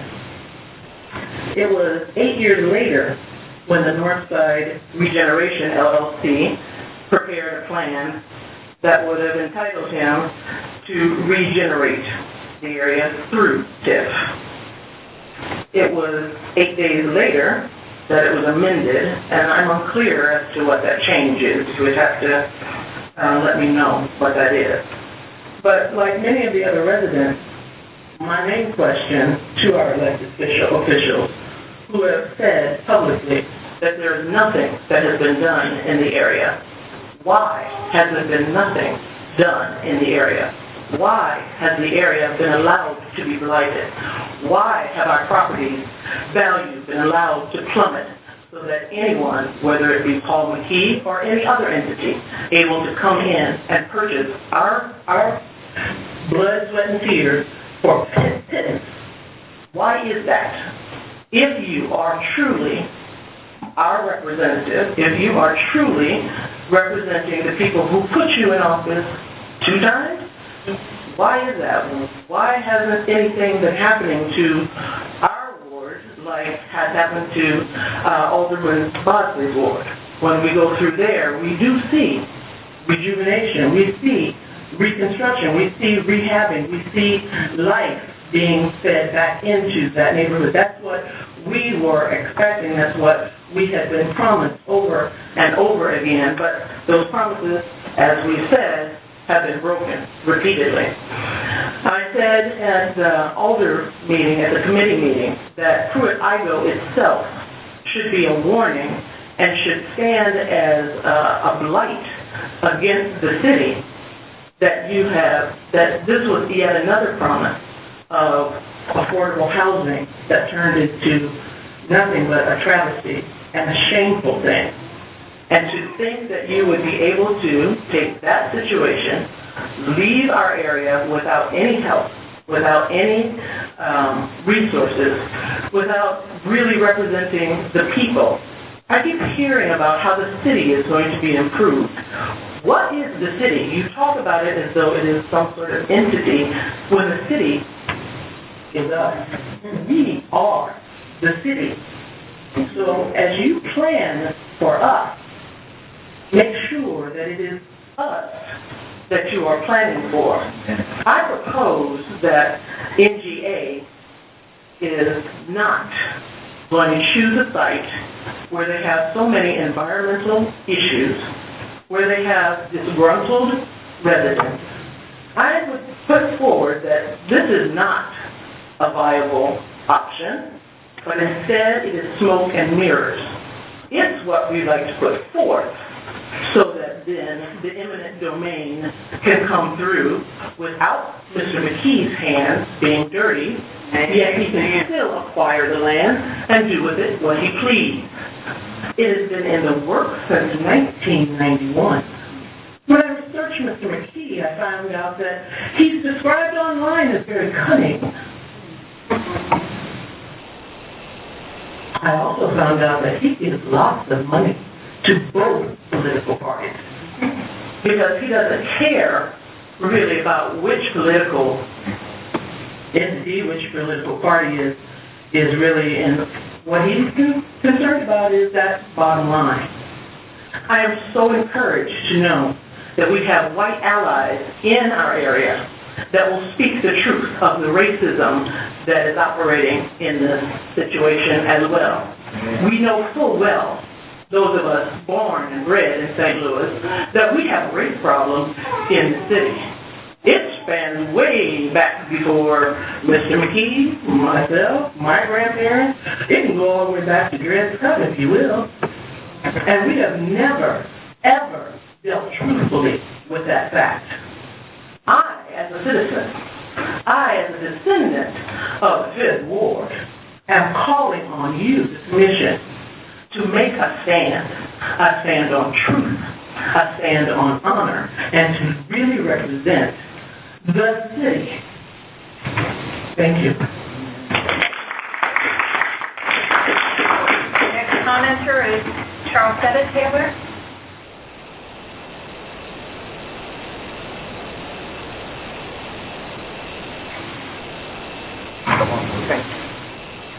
Good evening. That was my daughter. My name is Charles Setta Taylor. I live at 2530 North Market. I also represent Browning Eye LLC. I just have a few comments. My daughter spoke very well for how we feel about it, but I do have some questions. I have attended 2 of the meetings designed to explain to us Bill 263. In one of those, the question came up, what happens if our site is not selected? And if I remember correctly, it was that there was no set plan B. But when I look at the bill, it seems to me there is a plan. And that they're working at a time frame, a very short time frame, in which to acquire all the property they say they have to have. It has to belong to them. Eminent domain became a big issue. They attempted to fix it with Amendment 3, which says that they cannot do it blanketly. They have to do one by one. They cannot agree with whoever. Then they have to come to the commission and get them to say that we need this and we need to use eminent domain. Then they have to take it to the full board and get them to agree before the process can even begin. I say that out of the 40-something people, if 10 of them disagree, there'll be no possible way that they'll own that property in the time frame. So now where are we? Well, if I read the bill right, it says that the developer can invite. Oh, I left out a step. There was another amendment that says not only can we acquire it, but we may demolish it. Okay, so now you don't even have the small tax that was coming, real estate tax was coming off of the dilapidated buildings or whatever, because you got vacant lots. Very little money coming off of them. But they could be picked up and help the city out if a developer wants to buy them. And when they're just sitting there knowing full well whether we put a name in there or not, that now the city has had another loss. Also, with the time frame element, in here, the bill says that this may be done in phases up to 2 years. And it can go as long as 5 years. So to me, that says if this bill passes, they still have the right of eminent domain going through the process for 5 years. So now we're going to sit there, even if we're still there, somebody's going to be threatened, and it was their term of gun to our head, for 5 years. Like something may happen and something may not. And I have attended all the meetings at these others. We've listened to the glorious things that are going to happen, none of which have happened. But these people are still developers that are going through and saying, well, if you don't get it, we'll be there to pick it up. You won't be in a hole. So I would like those things addressed, or certainly considered. Thank you very much. Thank you, Mr. Chairman. Our next speaker is James Minor.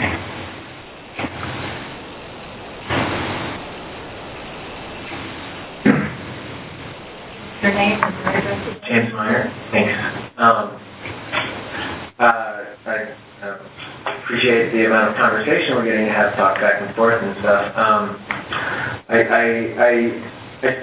I'm still not certain why we couldn't just do it on Pruitt-Igoe. I understand the 500-foot setback, but it seems like it's larger than 1,000 feet either way. I don't know why they couldn't just build higher, but I appreciate filtering water. Also, I'm a farmer, so I know the importance of reusing and filtering water.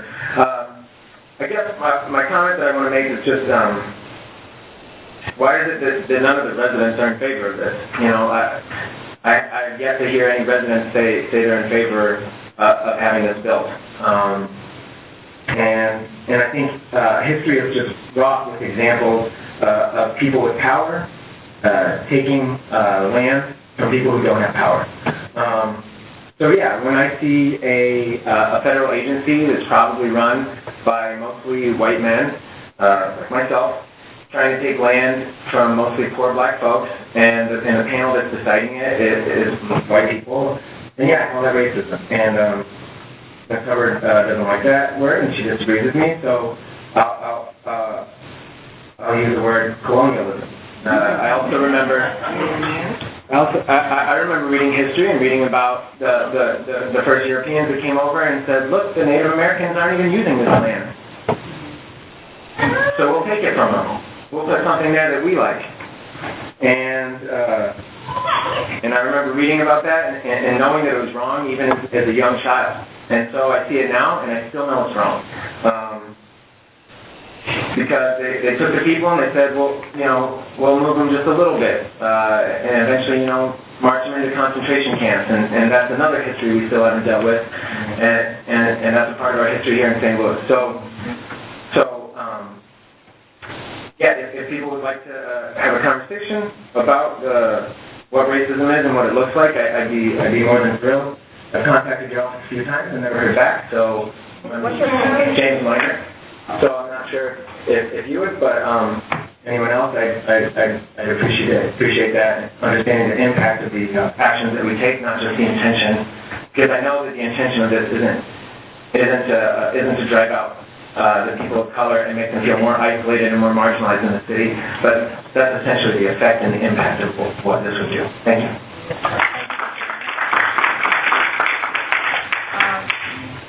Reverend Davis? Okay. Is there anyone else who has signed up? Yes.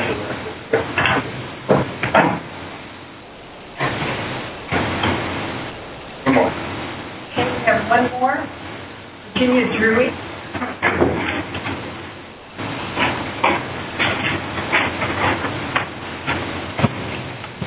Virginia Drury, 1827 North 18th Street. I've lived in the neighborhood since 1977. And as other people spoke, I realized the other thing that's important to me to say is what is so frankly galling is that we have lived in this neighborhood, we have invested our time, our treasure, our lives. People that are like there are the long-termers. We have loved and invested in this place when no one, including the city, would help. So it's really galling to then have the city, in however, which is how it feels, that does not dialogue with us. That makes it very hard to know when these meetings are being held. Their 2002 plan, none of us had anything to do with it. Where did it come from? We'll never know. That is really, really frustrating. I have seen Reverend Davis out working on his property when it exhausts me to drive by and watch how he works. So that's what I have to say. It's really to be told that we're the problem now, when we're the ones that have been doing all the work and investing for decades. It's really infuriating. That's all the comment sheets I have. If there's anyone else, sign up.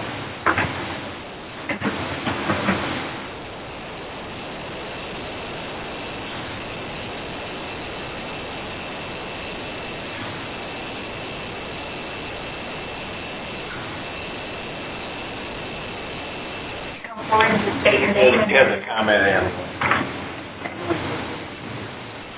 I'm Mark Baker. I'm here from South City, actually, Minnesota, near Merrimack. So I don't really have any real connection to the area. I saw the MGA thing in the paper, and a few weeks ago I went to a meeting and I met a lot of these people there. So I came here because what I see is going on. It was originally supposed to be this Pruitt-Igoe site, which I thought, oh, that's great, we can put something in this empty site. and then all of a sudden it's expanded north, and we're gonna take all these people's houses. I guess I think of eminent domain, maybe two things need to be met for that. So first, you have to have all the, what the positive has to outweigh the negative, right? And then secondly, everything else has to be exhausted. So I'm not really sure. Somebody else said, why we can't fit it in this area here. And I know there is the 500 feet thing, but I also heard someone from NGA say that, I think it was the city was limiting them to 5 stories. I don't know if that's actually true, but... No, it's the other way around. Can I address that? Go ahead. Because it is a competition, they gave criteria so that all sites could meet it, and so they limited each of the sites to a 5-story complex that would fit, also include a 500-foot setback. That is the basic ground rules for that. And that was indicated, I think, in the picture we saw of the eastern site looked similar to what you're describing. Yeah, I was curious on that, because somebody I talked to had said, I don't think they said that the city was limiting it, but they said that they were able to go above 5 stories if they got the proper, certification or, whatever it might be. So, I guess maybe it's not possible, but I'd just like to see all other avenues considered before we decide that we can't build on the site that's shown here. And then I would just like to close with the quote that I have from a professor of economics at Harvard, whose name is Edward Glaser, and he says, too many officials in troubled cities wrongly imagine that they can lead their city back to its former glory with some massive construction project. A new stadium or light rail system, a convention center, or housing project. Public policy should help 4 people, not 4 places. So I guess, I see that being relevant here, so that's kind of, all I have to say. Thank you.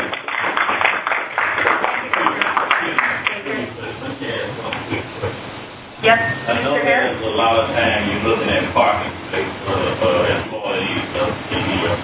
I just can't understand why you can't build a parking garage that would go up, that would consume some of that space, still give them the opportunity to look right there on that same foot garage as a property, why the tax is out so forth. Thank you for that comment. Without any additional comments, I'm going to close this particular public hearing, our second public hearing. Public hearing's been on the Fifth Ward Plan Amendment.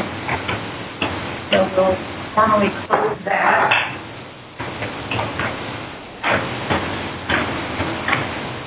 Back to our agenda, but before we go forward, we've closed the public meeting, but I want to make sure that we receive all the comments that could have come in, especially since we have bad weather tonight, and some people might have wanted to come and are not able to come. So can we check and see if you have received any other comments? Sure. You take a brief recess, we'll check it. And I'll point out to the commissioners that you have the comments that were received prior to the meeting, and we have copies of those. And we'll just use this time in recess to sort of go over those so that we understand all the comments that may have come in, as we held this meeting, and also have a chance to look over, if we haven't already, the comments that were received prior to the meeting. So we'll take maybe 10, 15 minutes recess. So, and thank you, Madam Chairman. And when we come back, then we'll move into discussion and action items on the items which are before us as action items. One is amending the plan, the strategic land use plan. The other is amending the Fifth Ward plan. And then the third is the Chapter 99 as the forwarded item from the Land Commerce Redevelopment Authority is the Chapter 99 broad plan with the proposed land uses and the normal criteria that we see in Chapter 99. In this case, it does apply to a large area, and it does have some attributes related to demolition, to eminent domain, but it is a Chapter 99 that we're looking at. We're not specifically looking at a geospatial site plan or And we received that information, I will tell everybody, way ahead of time, which we requested the staff, and they sent us a package on that. So it's not like we're looking at it or discussing it, initially with some presentation that's going to be given to us. We've had a very thick paper on that to go over. So we'll recess now for about 10 to 15 minutes, and if you could have somebody check. I just like to comment before, because some people may leave, but just I want to express my appreciation for the people that stood up and shared with us the very human side of this issue. Very articulate, you're very passionate for very good reason, and really thank you for sharing that with us. Absolutely, especially on this night that it is. Thank you. And Susan, if I could just say one more thing, I was second with Dan said, but to the gentleman who said that we told that you were the problem, we are the problem, I think it's the way you expressed it, you are not the problem. I hope that there's nothing that we're doing here today that makes you think that you're the problem, because certainly you are not. And to Mr. Taylor, you must be very proud of that prosecutor. So thank you all for being. And the donate for other another. Of course. Thank you very much. We're going to take a recess.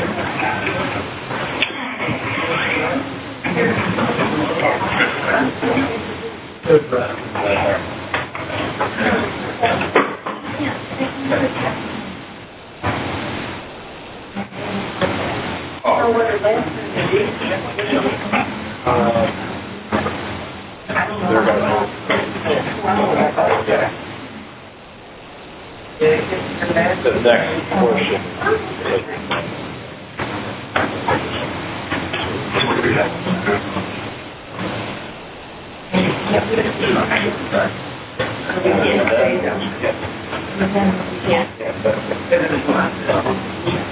We received comments on email.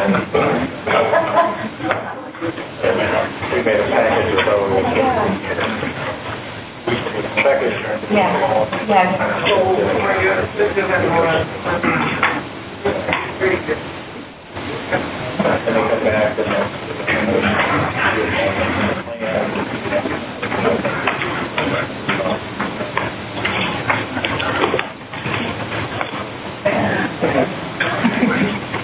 Hi, Linda, how you doing? Good. How are you? We are making your mind.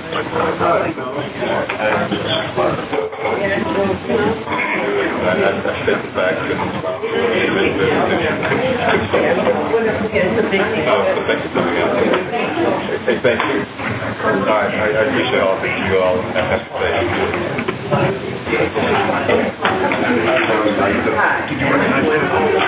Not great. I used to get out with a little comment. That's great. And Lord, the love you. Oh, yeah. That's what my guy said.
Kids.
There's an additional X water over here.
Thank you.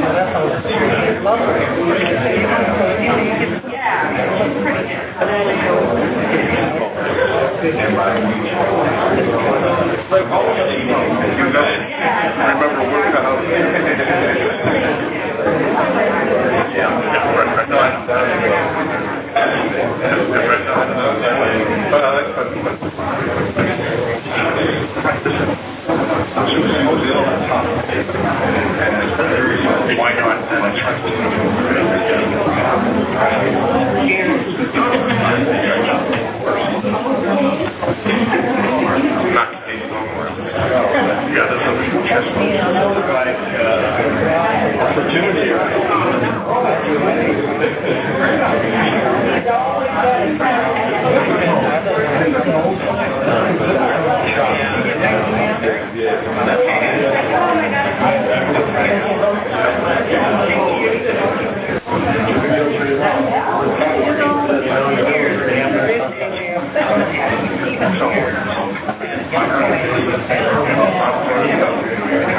say these words when I'm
get a different perspective.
presentation about a major development, which is NGA. We realize that what we're actually going to see in a bit is a LCRA plan, Chapter 99. But action item number 6 follows on the heels of the presentation and public comment for the strategic land use plan. Just to help put it in a compact form, there's a brief presentation on what that specific action is. Of course, you have the resolution for you, but Roman would give carry over with us 4 or 5 slides about what this action item is, then you do the procedures for discussion. Great.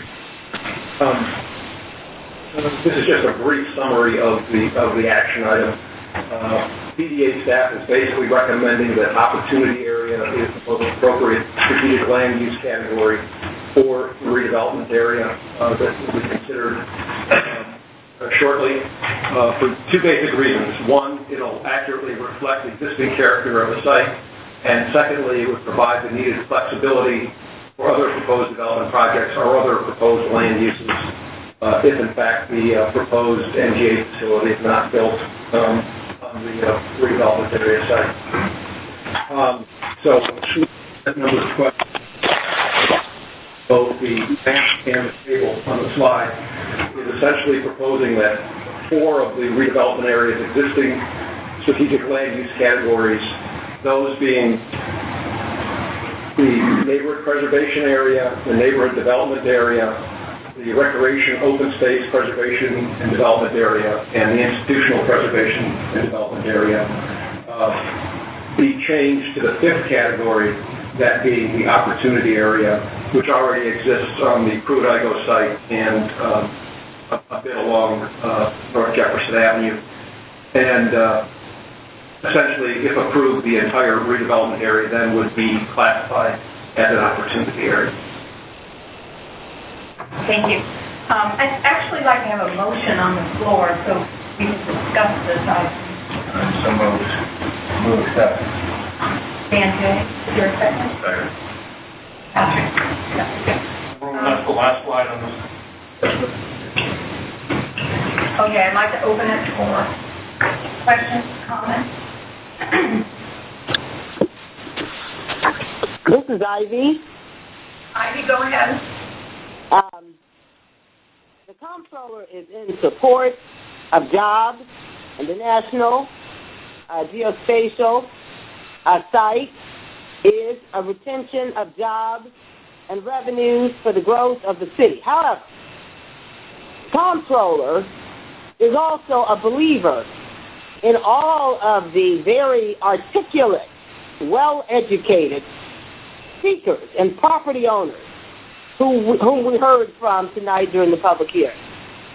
You have invested in the city. You have stayed in the city. Generations of you have stayed in the city. And we will work to ensure that indeed you are fairly compensated if your property is one that needs to be acquired, or the retention and the growth and the future of the city with the National Geospatial Site. There are 2 sites that are seriously under consideration. One is here in Missouri, the other is in Illinois. So naturally, we want to see our city grow, develop, prosper, and you as homeowners and dedicated residents of the city participate in that growth. So I wanted to preface my vote, which will be positive, with that statement. We want to see generations of St. Louisans in St. Louis. It doesn't matter if you're black or white. I am African American. I understand what it means to have invested in the city as an owner of 2 properties in the city for more than 35 years. We understand that you have choices. Many of you could have fled to the suburbs. And one has only to travel to some of the greater cities and older cities of the world, as I did. And I looked up from the Seine River and I saw beautiful French architecture along that river. And that's when I knew what St. Louis was about. And I appreciated what I had and the amount of time and investment that you and others have invested in this city. So I wanted to preface my I vote with that comment and know that the comptroller, who will continue to make sure this city is in good financial straits, will also look out for you. Thank you. Thank you, Ivy. Any other questions? Make a comment? I have a comment. There's a lot. I've been involved in my career in with state transportation organizations, worked for them, and with regional organizations who are involved in relocation of property. And I know you cannot get into any kind of discussion, but from what I've heard tonight, it just seems like there's a total lack of understanding. And so that if something generic could be prepared and made available so that people understand a process better, it would seem to me that that would benefit everyone. And that's my comment. I mean, I've run into this in my career many times, and the more understanding that there is, the better it is. It doesn't always make it go down very palatably, but still, the understanding needs to be there, and I think there needs to be a greater understanding. So that's my comment. Any other comments?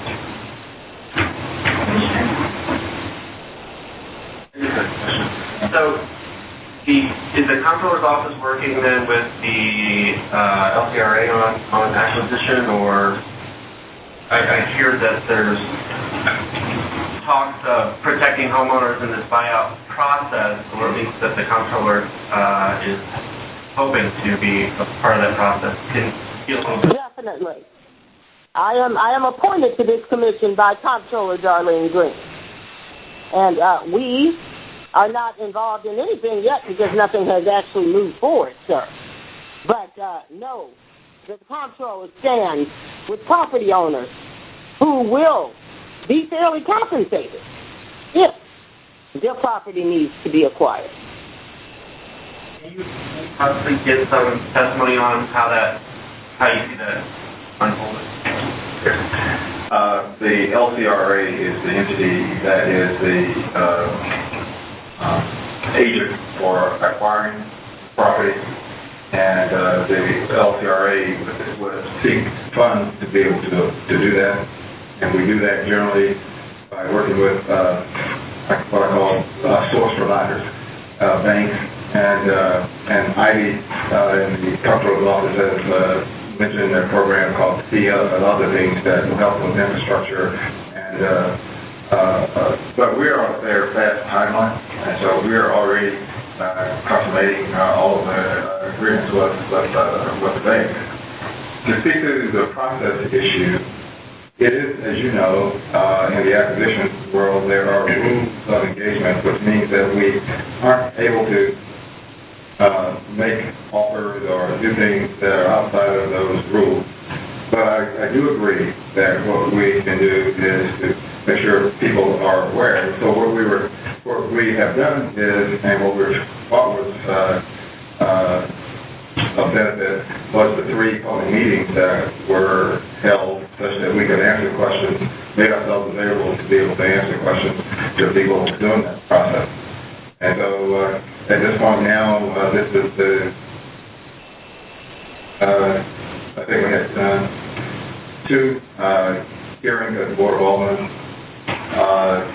this particular setting as well, and so each time we try to respond to those questions.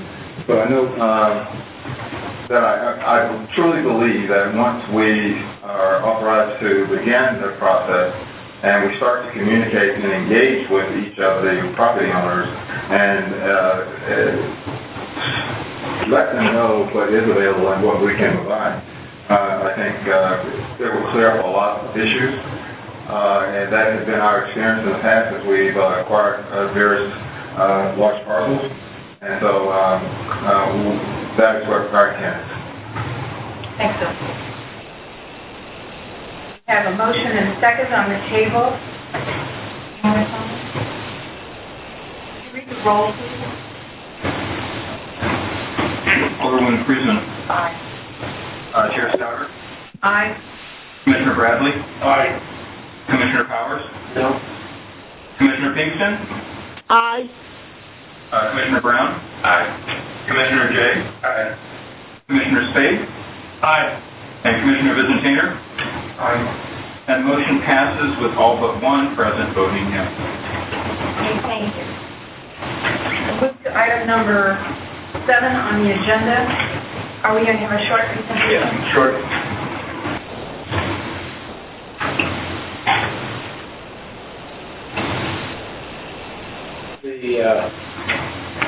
The Fifth Ward plan, one of the things that's different is that it has a category called proposed large land use, and it's suggested further study. And just the staff feels that the redevelopment plan for that area, is a further study, and it's following through with what the plan asks the planning commission to do, to later study it and go from a vague category to one of the other categories in a definite plan for the area. The staff feels mixed use is the most appropriate land use category for the redevelopment area. It accurately describes the various land uses proposed for the NGA site and the Pruitt-Igoe portion of that. And it provides for flexibility for other proposed developments and other proposed land uses if the NGA facility is not built on the site. And the area becomes mixed use for the entire, presently the Pruitt-Igoe site is almost all, except for a Cameron Huey substation, is already mixed use, and now the entire area. And we'll go from these other categories, single family, light industrial, transportation, institutions, parks, and proposed large land use category to mixed use. For our consideration. Before we discuss it, I'd like to have a motion. Second. Ted made a motion. Second. Comments on this? I think this part really makes sense because there's nothing ever done before. So having that flexibility and that mixed use certainly makes a lot more sense than nondescript use that previously done. I comment. The neighborhood plan is supposed to be a reflection of the neighborhood's needs and desires.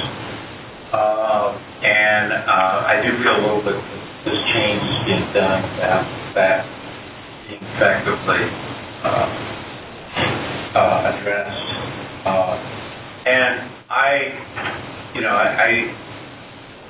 I don't know about the inevitability of things down the line, but I would hope that in the months or years ahead, there could be a funded community engagement planning process that really works with this community rather than just making this one change. But if we are going to propose such a large impact on this neighborhood, that we give this neighborhood the resources to convene and devise this plan in the way the plan should evolve and be addressed. That's just a personal statement.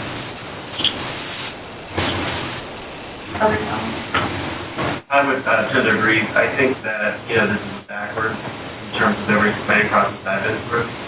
It fits the need, I think, pretty well for NGA, but it kind of devalues all the work that went into the original plan, in my opinion, even though maybe the land uses haven't changed too much in the area.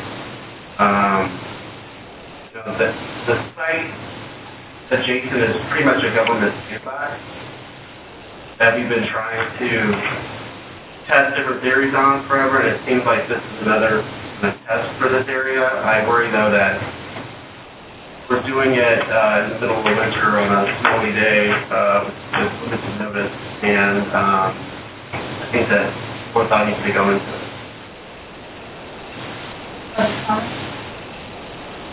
One of the things about the plan at the time, and we've heard talk in this area about other large land uses, and this has this crosshatch area about for a large land use dating in the plan that was adopted with the instructions, and as you know, I've worked in many places with neighborhood groups. This did have in the plan delegation of what comes forward might be something that comes via a 99, Chapter 99 as part of that adopted plan, and then the purview of the planning commission to act on it. So that's where we are. So is there, if you think that I know you work with planning commission, correct? If the mixed use is the appropriate category, why would it not include St. Louis Avenue?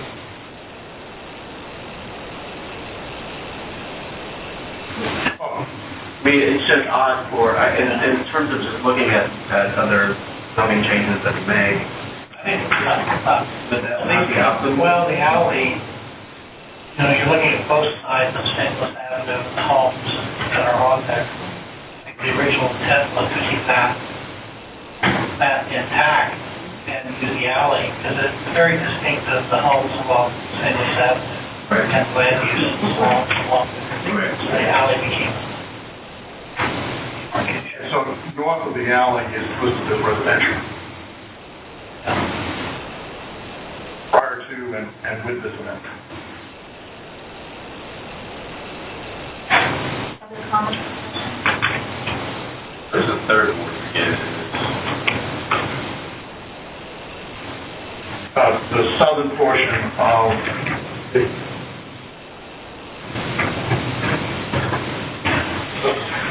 if you divide the area between what's in Pruitt-Igoe and what's north of Pruitt-Igoe, the southern portion of that land north of Pruitt-Igoe is in there.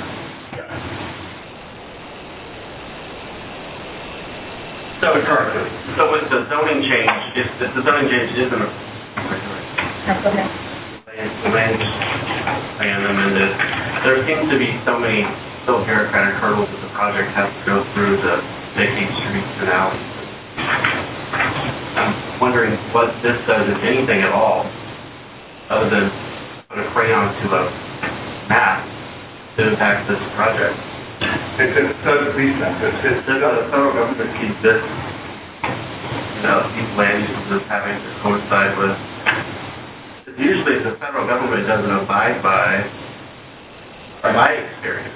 So the local zoning laws, the federal government is the superior form of government, so that's true, as is the state, has the same ones. And we're doing the overall plan with a designation of use. We're ultimately going to make a decision about something that's under local control, the land clearance for redevelopment plan. And they're moving forward and working with, as we know, the primary developer that they're working with right now is the geospatial, is the federal government. But there is as much optimism as they have as a possibility in the private sector. We're not changing the zoning yet. That would be something that might come later. So the neighborhood plan prevents the 99 or prevents the whole stuff? it doesn't necessarily prevent, but what we're making is when we review the 99, which is going to be a type of uses in the 99 that we want to make sure is compatible with the neighborhood as amended. Other questions?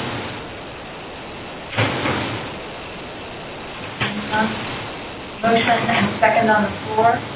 Could you read the roll, please? Sure. Alderwoman Cruzen. She's stepping out. Chair Scouter. Aye. Commissioner Bradley. Aye. Commissioner Powers. No. Commissioner Kingston. Aye. Commissioner Brown. Aye. Commissioner Jay. Aye. Commissioner Spade. Aye. Commissioner Vizentainer. Aye. And motion passes with all present but one voting yes. Michael Powers, no. Different powers. One to the rest, yeah.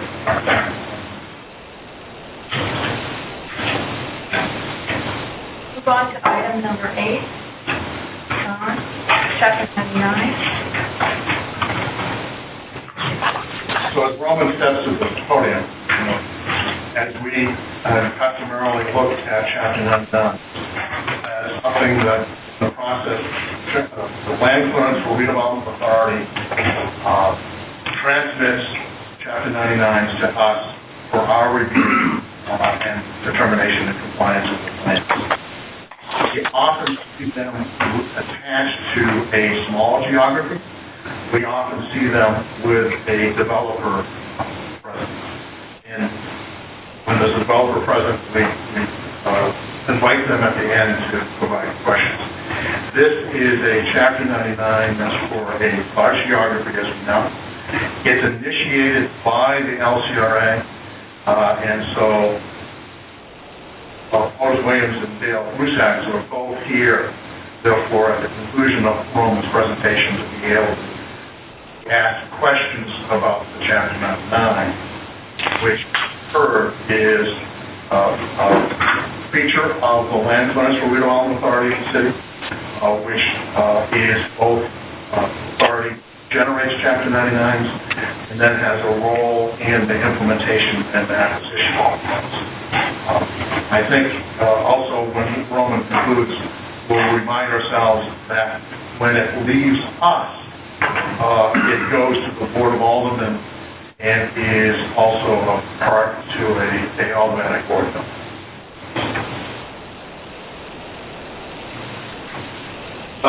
This is, as Don mentioned, a Chapter 99 lighting study redevelopment plan, so what we call the CAS, Jefferson, Parnell, Montgomery, North 22nd Street redevelopment area.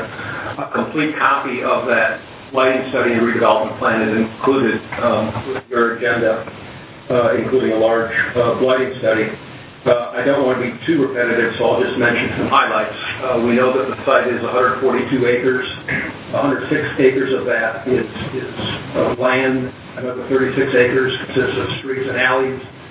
The majority of the site is vacant land, and a majority of the redevelopment area buildings require major repair.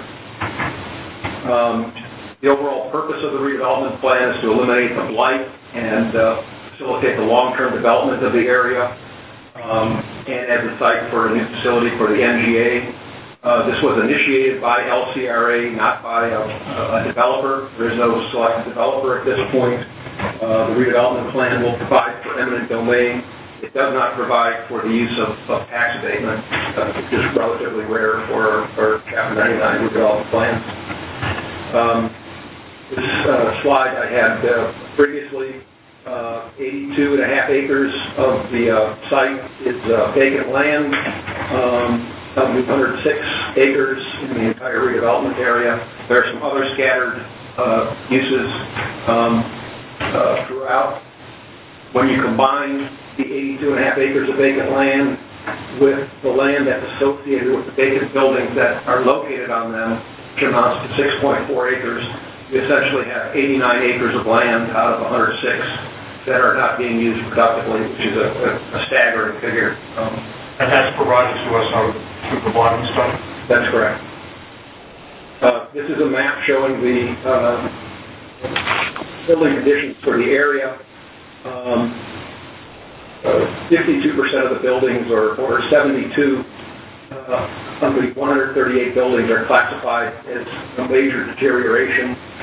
When you add those that are classified as dilapidated, essentially 59% of the buildings need quite a bit of repair work in order to be brought up to good condition. As I mentioned, mentioned earlier, this lighting study was prepared by Development Strategies under contract with LCRA. It's a rather detailed lighting study, and it concludes, and I'll just read that first sentence for legal purposes, from one of the principals of the firm. Please be advised that based upon the results of the above referenced study, the undersigned has determined that the area described in the study is a blighted area, as such term is defined in various statutes. So I think based upon the conditions that you've seen, the photographs, and the documentation in the lighting study, that this area is in fact a blighted area. If this redevelopment plan is in fact approved by the Board of Aldermen, obviously there's a lot of work to do that Otis laid out, including the acquisition of the remaining parcels of land. Those are outlined there. Relocation of buildings, occupants would need to follow, along with the demolition of buildings, which is specifically called out for in the redevelopment plan. Where necessary, environmental remediation would need to take place, relocation of the existing utilities, and the vacation of many, if not all, of the existing streets and alleys. And all that would need to take place in order to have the site prepared for the NGA. The redevelopment plan is in conformity now with the strategic land use plan, which was amended earlier tonight. So as the map shows on the right, the entire redevelopment area is now a opportunity area. This redevelopment area is also now in conformity with the plan for the neighborhoods of 5th Ward, which earlier tonight was amended so that the entire area is now classified as a mixed-use area. So the redevelopment plan is in conformity with those two documents, the city's strategic land use plan and the neighborhood plan for the 5th Ward. The plan again provides for the use of eminent domain. Tax statement is not provided, and staff is recommending approval of the lighting study and redevelopment plan. And Roman, do you have attachment B, which is the proposed land use map? Earlier in an earlier presentation. Okay.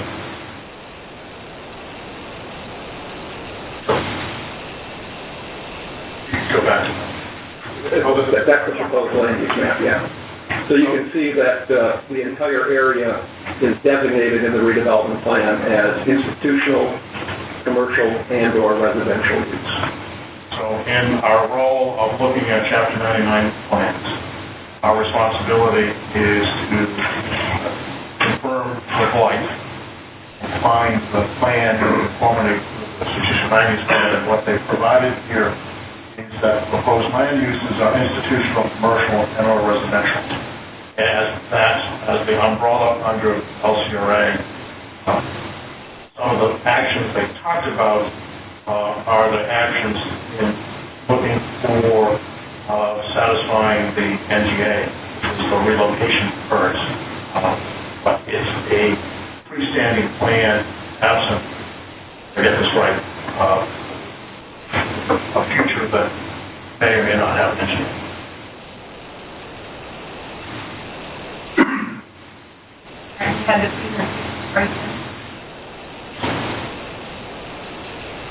So Dale or Otis, do you have anything you want to add to that? Oh, I think you did an excellent job. One of the things I will remind ourselves is that this action does not stop us. It then is part, as Commissioner Powers is taken to a next step that the Board of Aldermen in that step now. It's in mid-process for that, where the redevelopment plan with the accompanying blighting bill is an attachment. that is then attachment to the board bill. There was made mention that there was amendment to the board bill, and the amendment to the board bill, we don't look at the board bills, we look at the redevelopment plan, calls for if the land clearance for redevelopment authority goes to the step of seeking eminent domain, they make a stop again back at the Board of Aldermen. I do that fairly. Right, any discussion, like an emotional?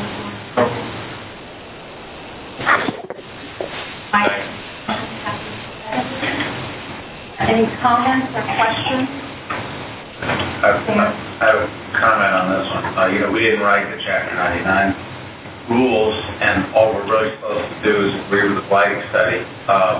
But this is the part of it that really gives the city the authorization for relocating the residents. And I guess the part that really shocks me is that the federal government is somehow playing a hand in making this happen.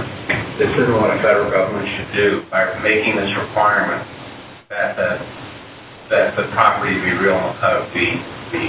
owned and clear and unoccupied.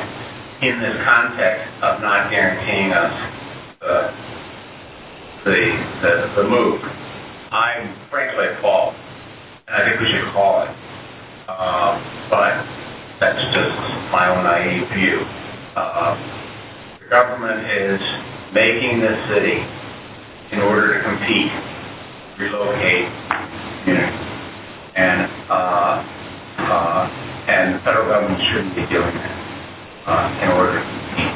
They should be allowing us to make contingent agreements with homeowners and property owners and not disrupting neighborhoods. To me, that's wrong. It seems a real kind of flaw in this whole process. And I say this to people who have been over their heads, overwhelmed with challenges this poses, and I have this like my appreciation for all the work you've done. This just seems weird, and it's affecting people very personally, very seriously.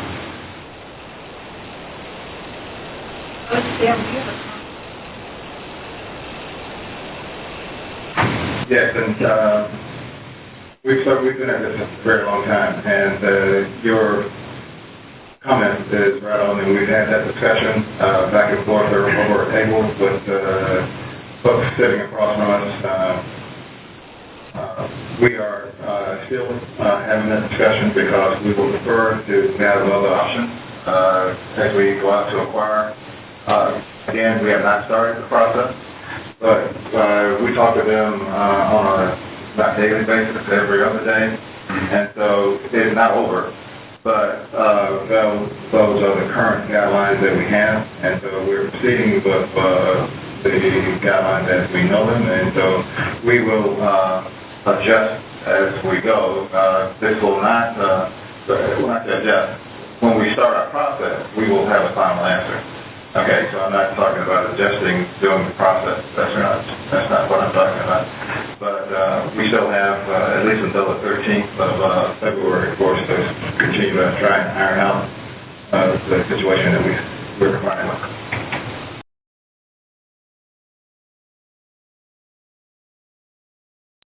Thank you. We're back in business, I think. Ivy, are you there? Yes, I am here. Okay. Did you have a comment? We sort of lost track of you. Oh, no, I have no comments anymore, except, as I said before, to ensure property owners are fairly compensated, and I will be working with Otis to ensure that. Okay. Any other comments? Could you read the roll, please, for the motion? Alderwoman Cruzen? Aye. Chair Souter? Aye. Commissioner Bradley? Aye. Commissioner Powers? Aye. Commissioner Kingston? Aye. Commissioner Brown? Aye. Commissioner Shea? Aye. Commissioner Space? Aye. Commissioner Visitator? Aye. And the motion passes with all present voting yes. Thank you. Move on, we have just items that we don't go over, but they are delegated items. We have some information on two of them, Washington Avenue and the Grand Area Power Road East that we have additional information on. Does anyone have any questions about any of those items on the list that were delegated items to staff? Madam Chairman, I do have one item of new business. All right. And I appreciate all of you, as most of you are volunteers, citizen representatives on this committee, for your diligence. Next month, we have a demolition review. We haven't done one of those. So that is another one of those packets that will come your way. That is some homework to do in advance, so I just wanted to give you that. And we'll get that out to you with plenty of time. Okay, good. That's the third one is finished on time. Any other new business? Do any of the commissioners have any business? And we have no need for an executive session? Our next meeting is scheduled for March the 4th.